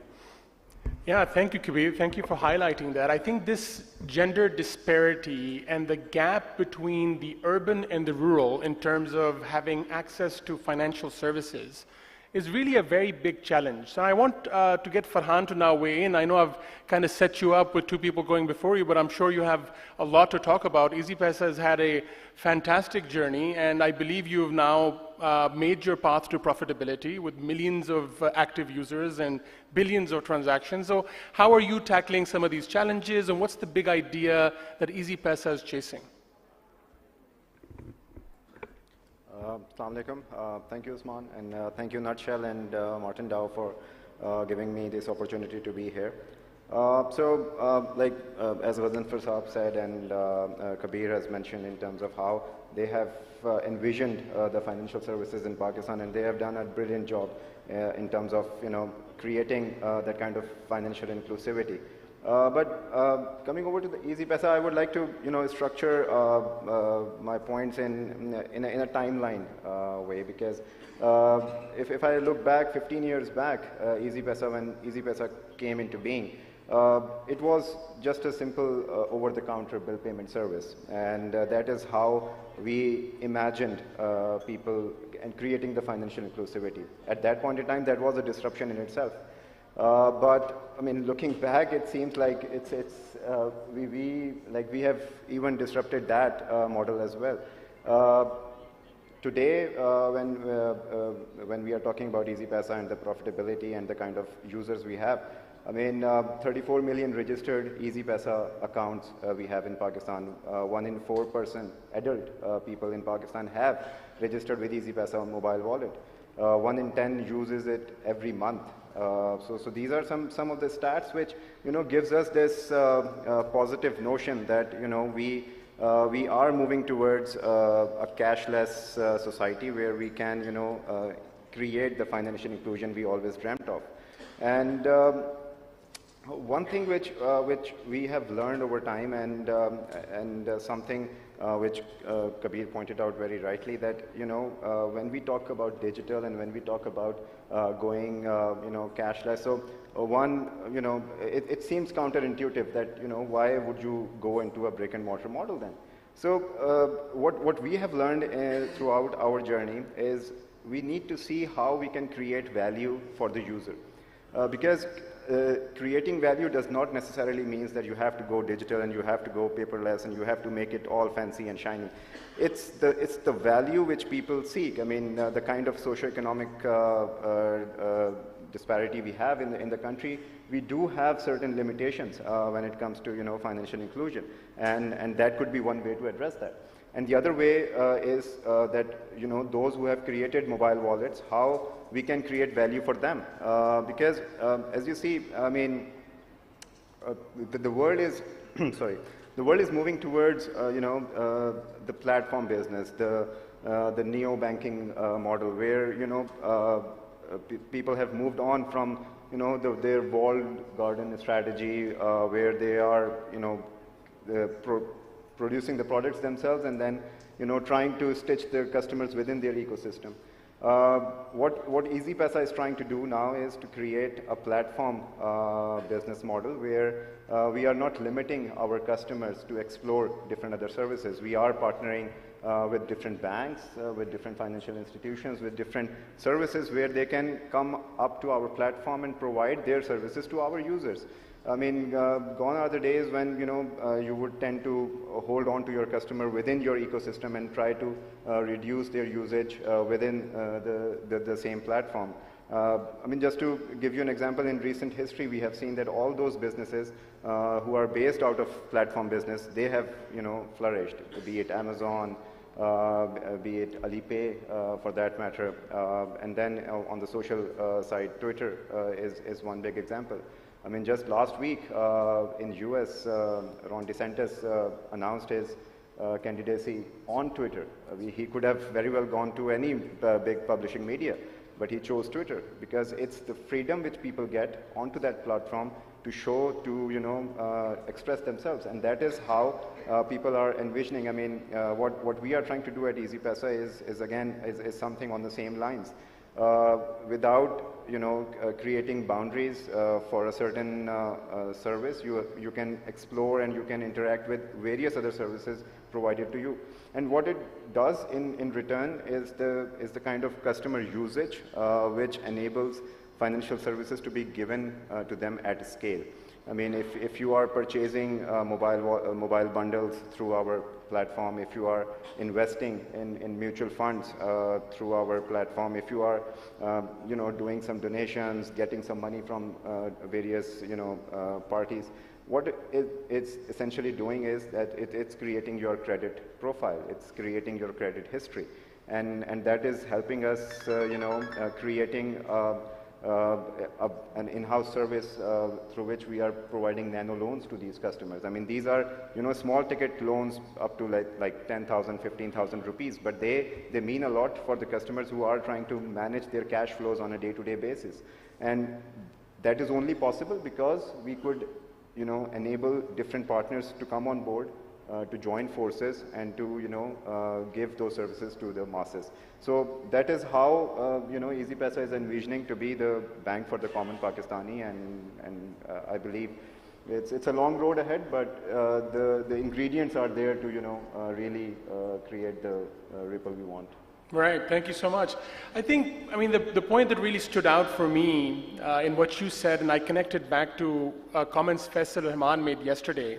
He said, really what we need to do is think about not just individual sort of centers of excellence or brilliance in terms of applications and initiatives, but what we need is rails.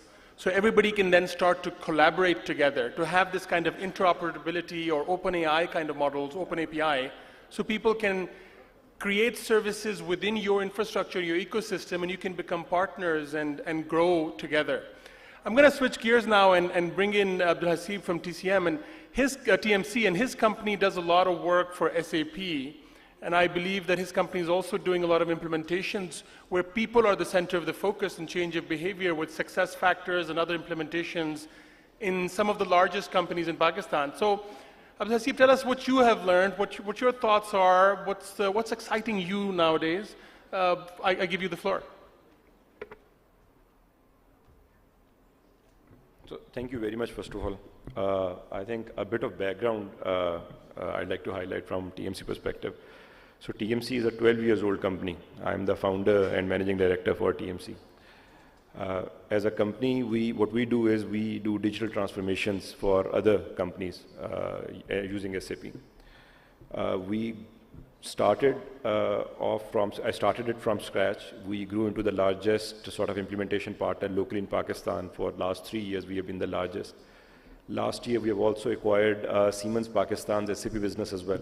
So right now, I can confidently say that 2 out of every 3 digital transformation initiatives in Pakistan are somehow TMC is engaged on those initiatives.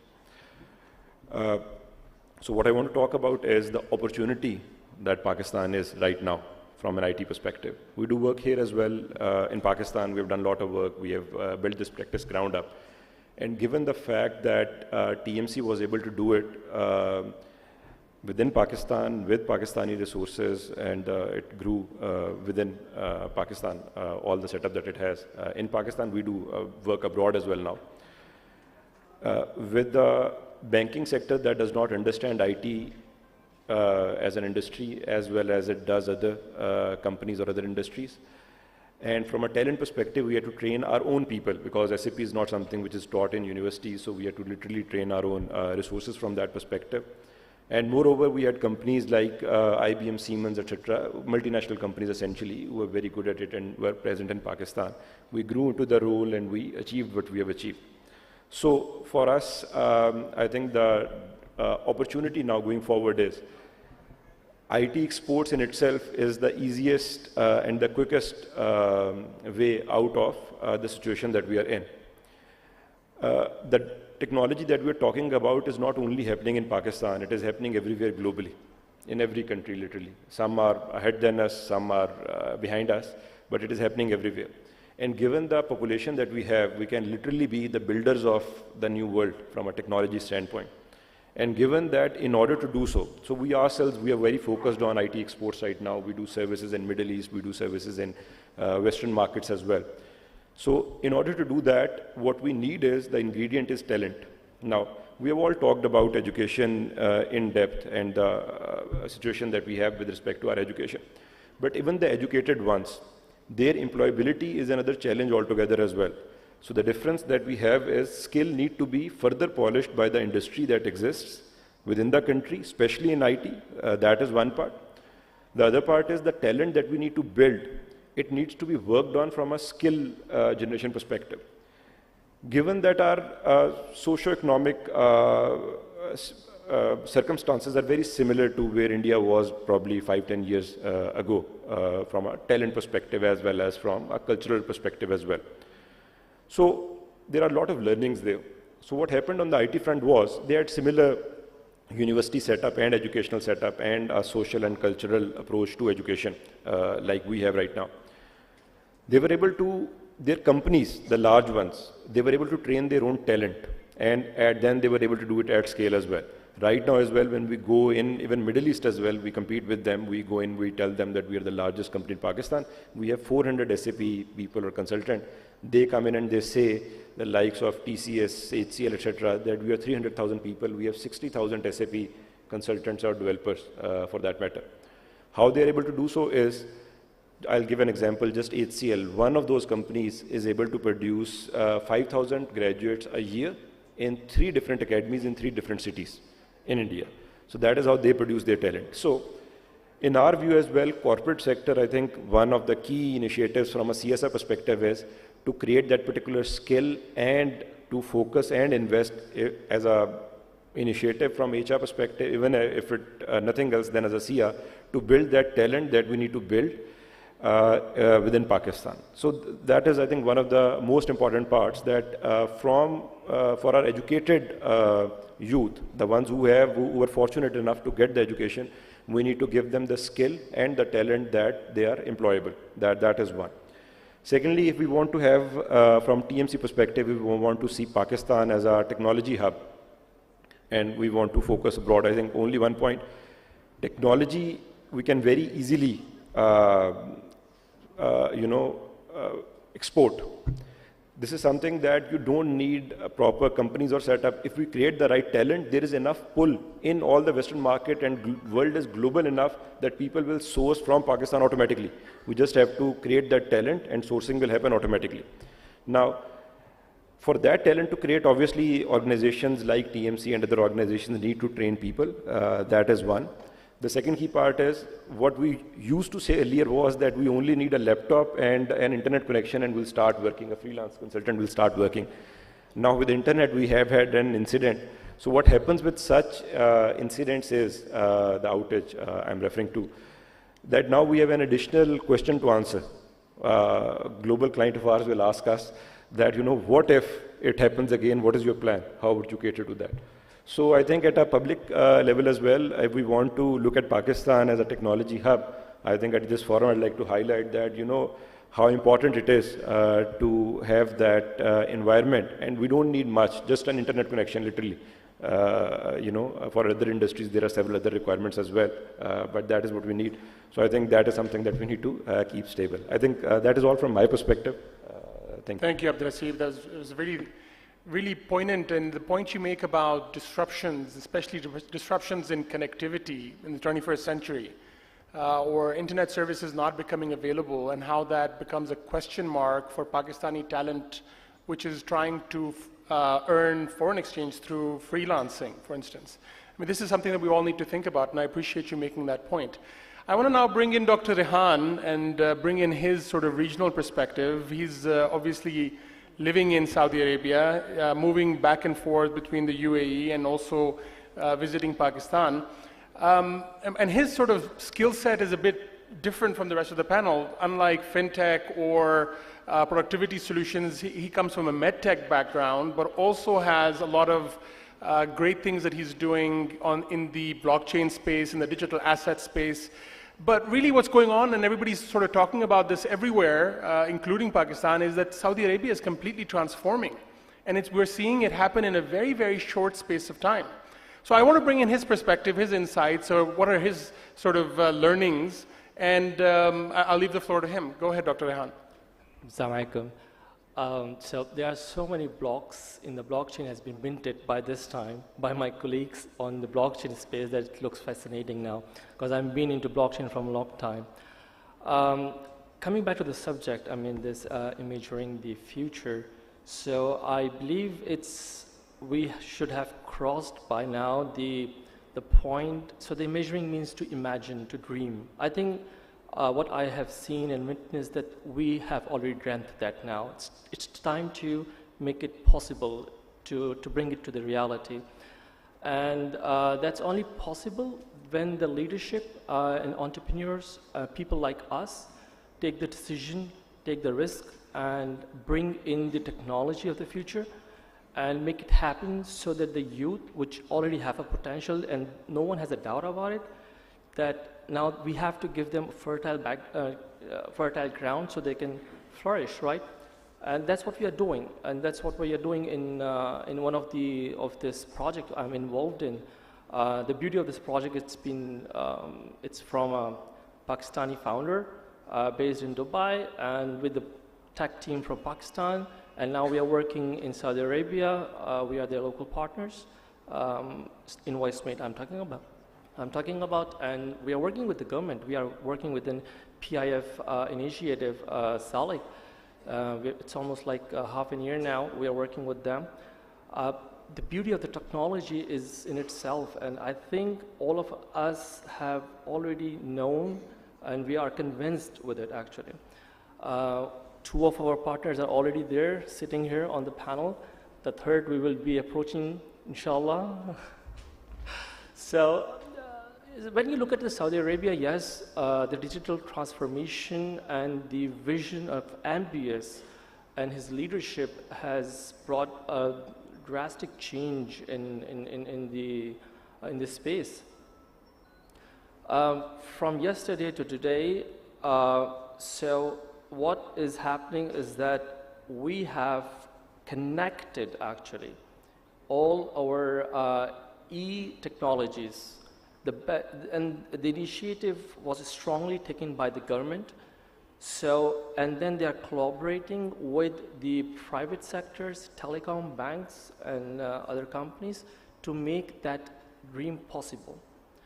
connecting your digital ID with banks, connecting your digital ID with the telecoms, and then when it starts happening, bringing on different governmental services as e-services, and then connecting them, bringing them on board.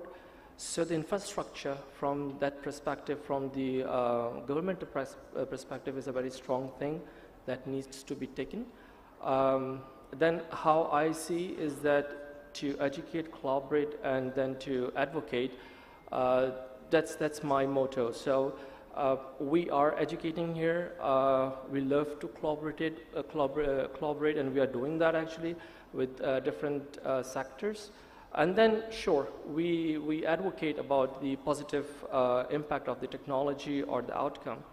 And that's the thing, actually. So the infrastructure is the most important thing that has to come from the government perspective.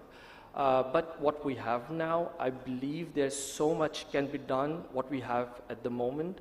I see so many SMEs coming up. We just witnessed by the numbers that how the incubation centers are helping the SMEs.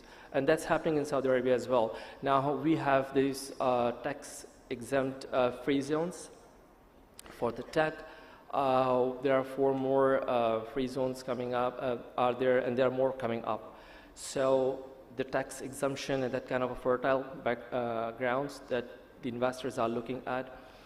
Another thing what I have seen is that Pakistan is, the people who have the, who can bring the change are leaving the country. So you have a drain there. When you adopt the new technology, you take the risk as a leader, and you adopt the technology, and you nurture this technology and your nation, so you don't then let them go, but then you export this experience and skills to other countries. And that's what we are seeing in India and rest of these upcoming nations. So, and this is what I really want to see here in Pakistan as well, that instead of people going out and working for other countries, they should work for their own country and export the knowledge, the experience, and bringing in the, the revenue, adding to the GPD. This is what I really want to see, and this is what we need to do actually. So, in a nutshell, thank you to the Nutshell and Brother Asfar as well. So that's the branding thing. So in a nutshell, the thing is that we need to educate, we need to collaborate, and we need to advocate. And we are doing it through blockchain. We are doing it through, because the blockchain is like an internet, right? It's like a mobile phone. So a few days back, there was a cassette, actually. My daughter, 7 years old, she saw the cassette and she said, "What's that?" I said, "Well, we used to listen to the music on this cassette." And she said, "How? I mean, how? Like, how?"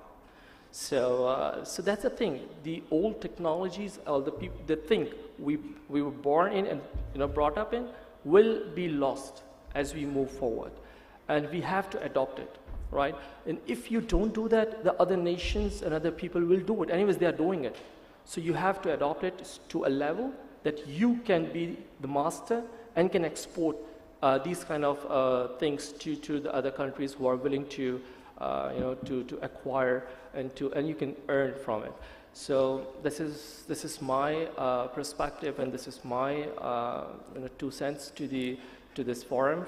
That please, if you need to approach us, and we are there to help you in this realm, in this journey. Yes. From the invoicing blockchain. There are so many things we are doing, but this is the prime thing that this is the legal block we are missing actually in the financial sector in Pakistan and right. even in Saudi. Right. Okay. Thank you so much, Dr. Rehan. Yeah. I think we really are grateful to you to use Pakistani talent and highlight that in the Middle East. And I think the point you make about trying to keep the talent here and giving them opportunities to export technology, I mean, that's a very, it's something that we all aspire to do, but for some reason or the other, we're not able to do it at the pace that we'd like. So thank you very much for all the comments from the panelists. I want to now try and get a few questions in.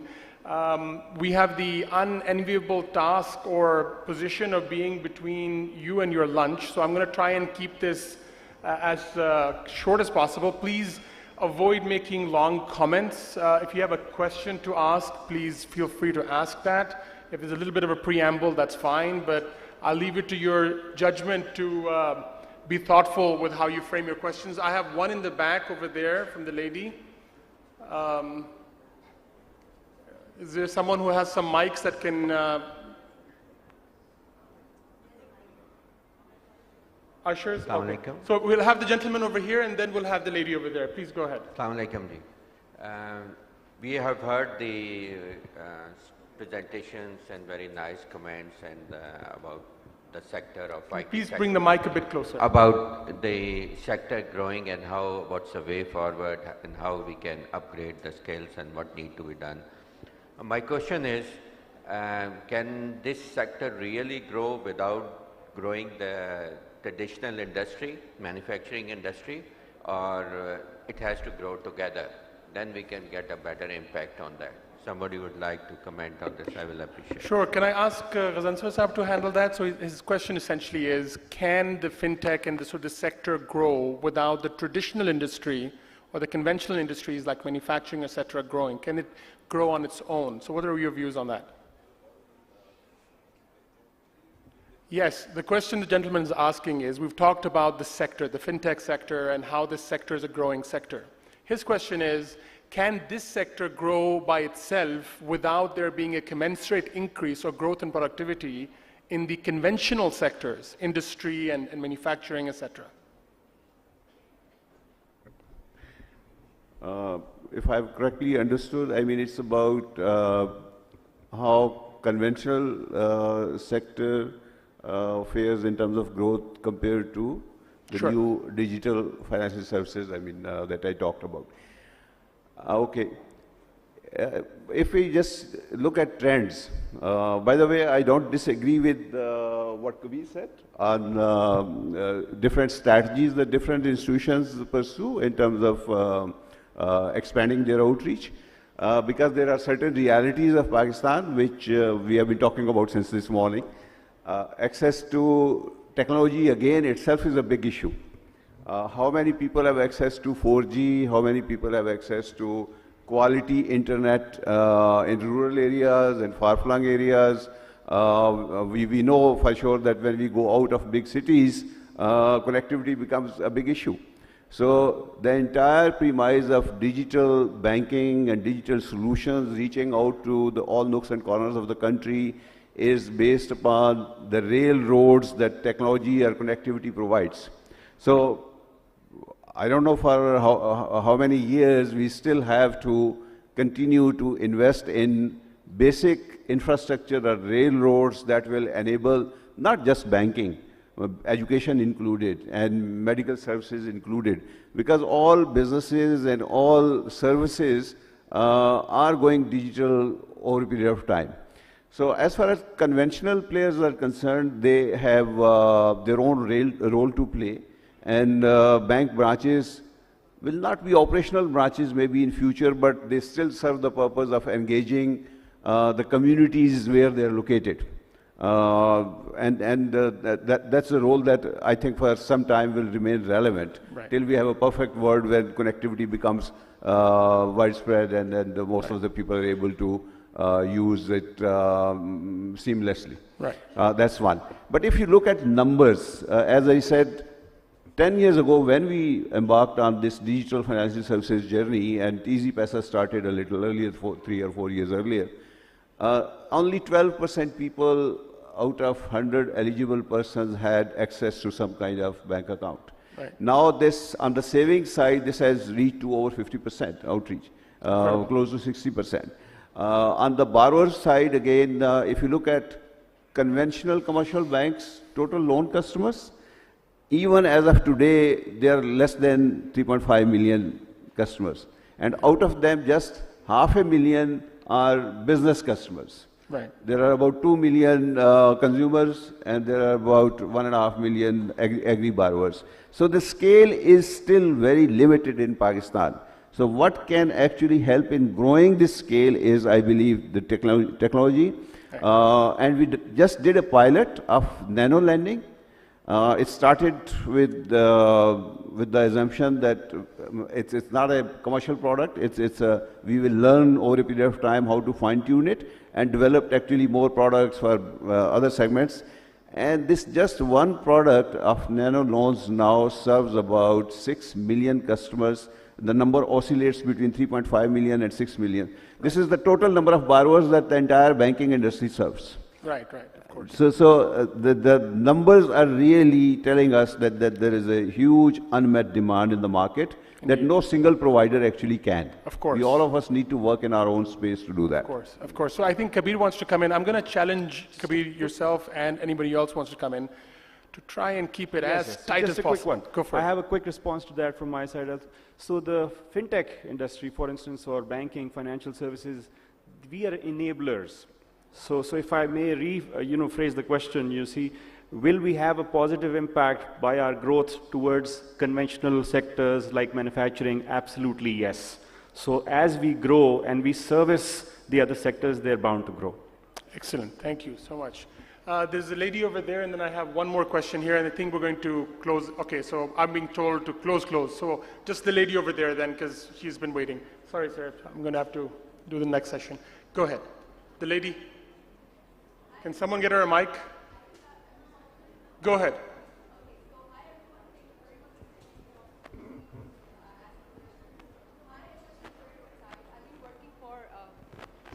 So I've been working for Microfinance Bank. I'm a morning anchor now, but I've been working for Microfinance Bank in HR as vice president. So I didn't heard many of the gentlemen asking about the financial inclusion for the women.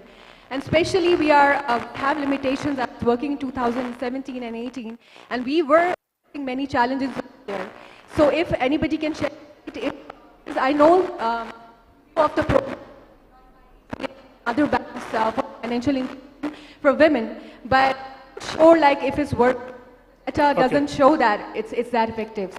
So anybody can shed light. Thank you very much. Yeah, so I'm going to give this to Farhan. Financial inclusion for women, why isn't it working? Or if it is working, please tell us how it's working. All right, so... and short, yeah, thanks. Okay, so regarding your question about the women inclusion in the financial sector, I mean, again, so there are a lot of things which trickle down from the societal issues as well. I mean, there are some inherent issues working in Pakistani, culture, where women are, given a secondary treatment when it comes to their financial inclusion, education, and other areas. However, the key responsibility for a player like us is to enable the services which are easily available, where they don't have to be, do an like an effort for achieving those goals.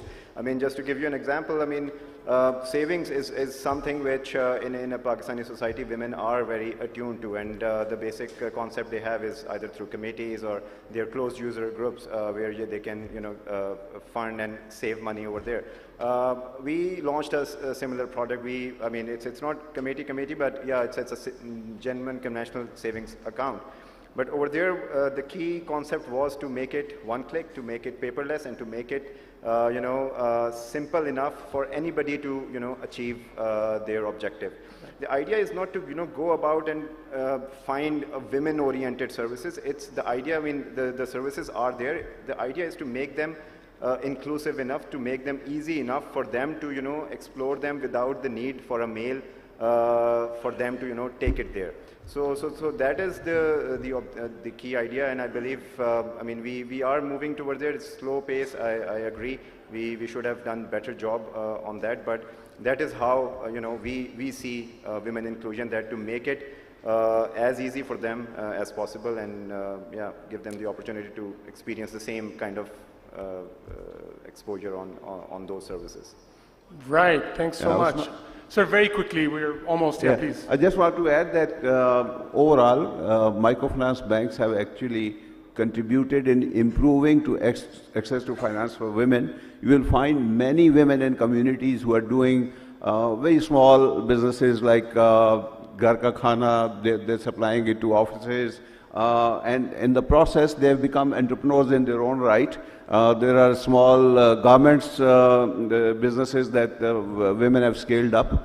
There are all kinds of business. We have about 21% women who are borrowing customers, who borrow small amounts of money and do wonderful businesses. I mean, and then they are helping their families, but children, getting quality education and everything. I'm sure it's the same story with UBank and other microfinance banks. We have this focus on empowering and helping women to actually grow their businesses and become economically independent. Okay, thank you very much. So, as we wrap up this panel and we start the ceremony for the tokens, I just want to leave you with a couple of thoughts. I'll take a minute or a minute and a half. So, what I wanted to tell you was that since I have been working with companies to help them raise capital, and this work has taken me to okay, this is not working. Okay, never mind. So, oh no, here we go.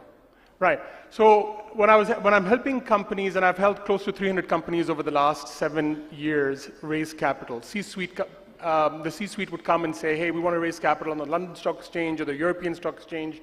Help us do our equity story, our business pitch. So I've helped with a lot of companies do that. And typically what I tell them is, whenever you're giving this kind of talk, you have to think about this principle called KFD. What do you want your audience to know? What do you want them to feel? And what do you want them to do?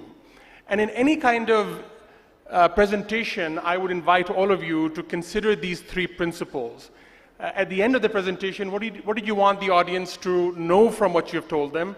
And more importantly, how did you want them to feel about it? And if there was a call to action or something to do, then what was that thing to do? And the second thing, if I can get to it, is that there should always be a monkey on your shoulder. Imagine a monkey on your shoulder who says, "Hey, Quindi, so what?" If you're telling people something, this monkey keeps asking you, "So what? What's the purpose? Why are you telling me this?" Because human beings are purpose-seeking creatures. We don't do things because of the what or the rational brain. We typically do things because of the why. And the why is where our limbic system is. The human mind is made with this limbic system, and the neocortex, which is the outside, has evolved relatively recently. So the limbic system is where the why is, and people typically tend to do things and the rational brain comes in later. So the reason I tell you this KFD and the limbic system is because I want you to impress upon you this very simple fact that as a nation, as a country, as Pakistanis, we need to think about growing the pie. Very often people in business and outside of business, all stakeholders think about, I want to own my grape. Think of a single grape. I want to own this grape and I want this grape to be mine. Instead of thinking about owning a slice of watermelon, right? A slice of watermelon is obviously much bigger than a single grape. But our mentality, unfortunately, at times is, I want my grape. Instead of thinking about growing for everybody, and everybody uplifts, whether that's through fintech or through productivity solutions or through empowering talent, we tend to think about our little kingdom, our fiefdom. And that becomes a real challenge. So the real challenge for all of us, or many of us, if not all of us, is here. It's in the mind. And the mindset needs to be a growth mindset, that if we grow together, even if my share becomes smaller, but the pie grows, I am better off. And I think if we all start thinking like that in our own spheres of influence, then we'll have a better country, inshallah, and a better region, and a better world. Thank you very much.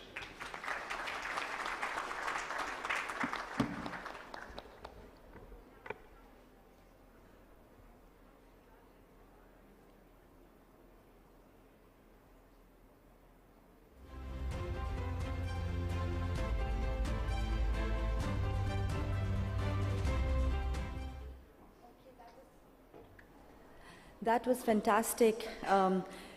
had really, really innovative thoughts, and thank you everybody for sharing your experiences. Usman, as always, you've been an excellent moderator. Thank you for the energy that you've injected into this panel. But I know that everybody now must be feeling the need to eat something. So we are going to break off for lunch after the souvenir presentation. But my request is to please be back at 2:10 p.m. It is 1:40 p.m. right now on my watch. So 2:10 p.m. I'd request you to please be seated, because we have to actually vacate this hall by 5 p.m. And we would like the upcoming session also to have some time. So that is my first request, and I wanted to say that before everybody started to get up and leave for lunch. So now the souvenir presentation. First of all, I would like to request General Shehzad, he's the Chief Public Affairs Officer, Nutshell Group, to please join us on the stage, and Ali Akhai, Chairman Martin Dow Group and also the co-host for Leaders in Islamabad, please join us. To give away the souvenirs, I'd like to request Mr. Arshad Khan. He's a telecom veteran and he is the founding president of Uphone. Ladies and gentlemen, please a big round of applause for Mr. Arshad Khan.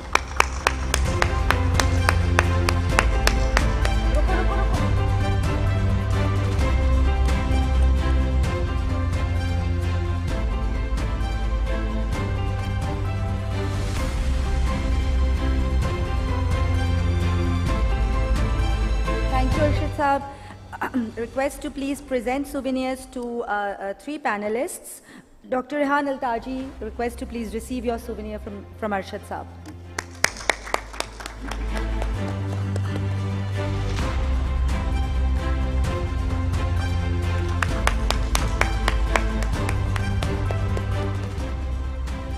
Next, Kabir Naqvi, if you could please receive a token of our appreciation.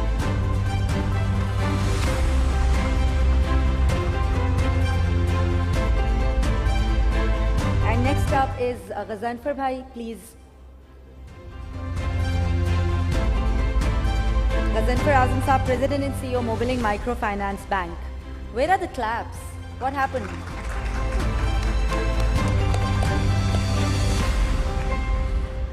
Thank you very much, Arshad Saab. Please stay on the stage. We'll have a group photo after the souvenir presentation. Jimmy, the blockchain guru, who also, as it turns out, is a great motivational speaker. You had all of us in tears.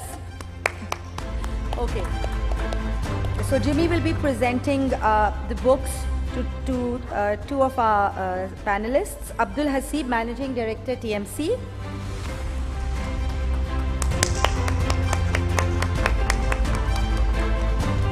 And Mr. Farhan Hassan, Head of Easy Pesa Wallet Business.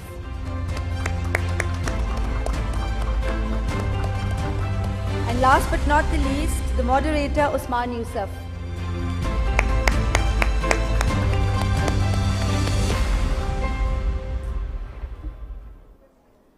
Great. All the speakers, please join for the group photo. Asfar, please join us for the group photo.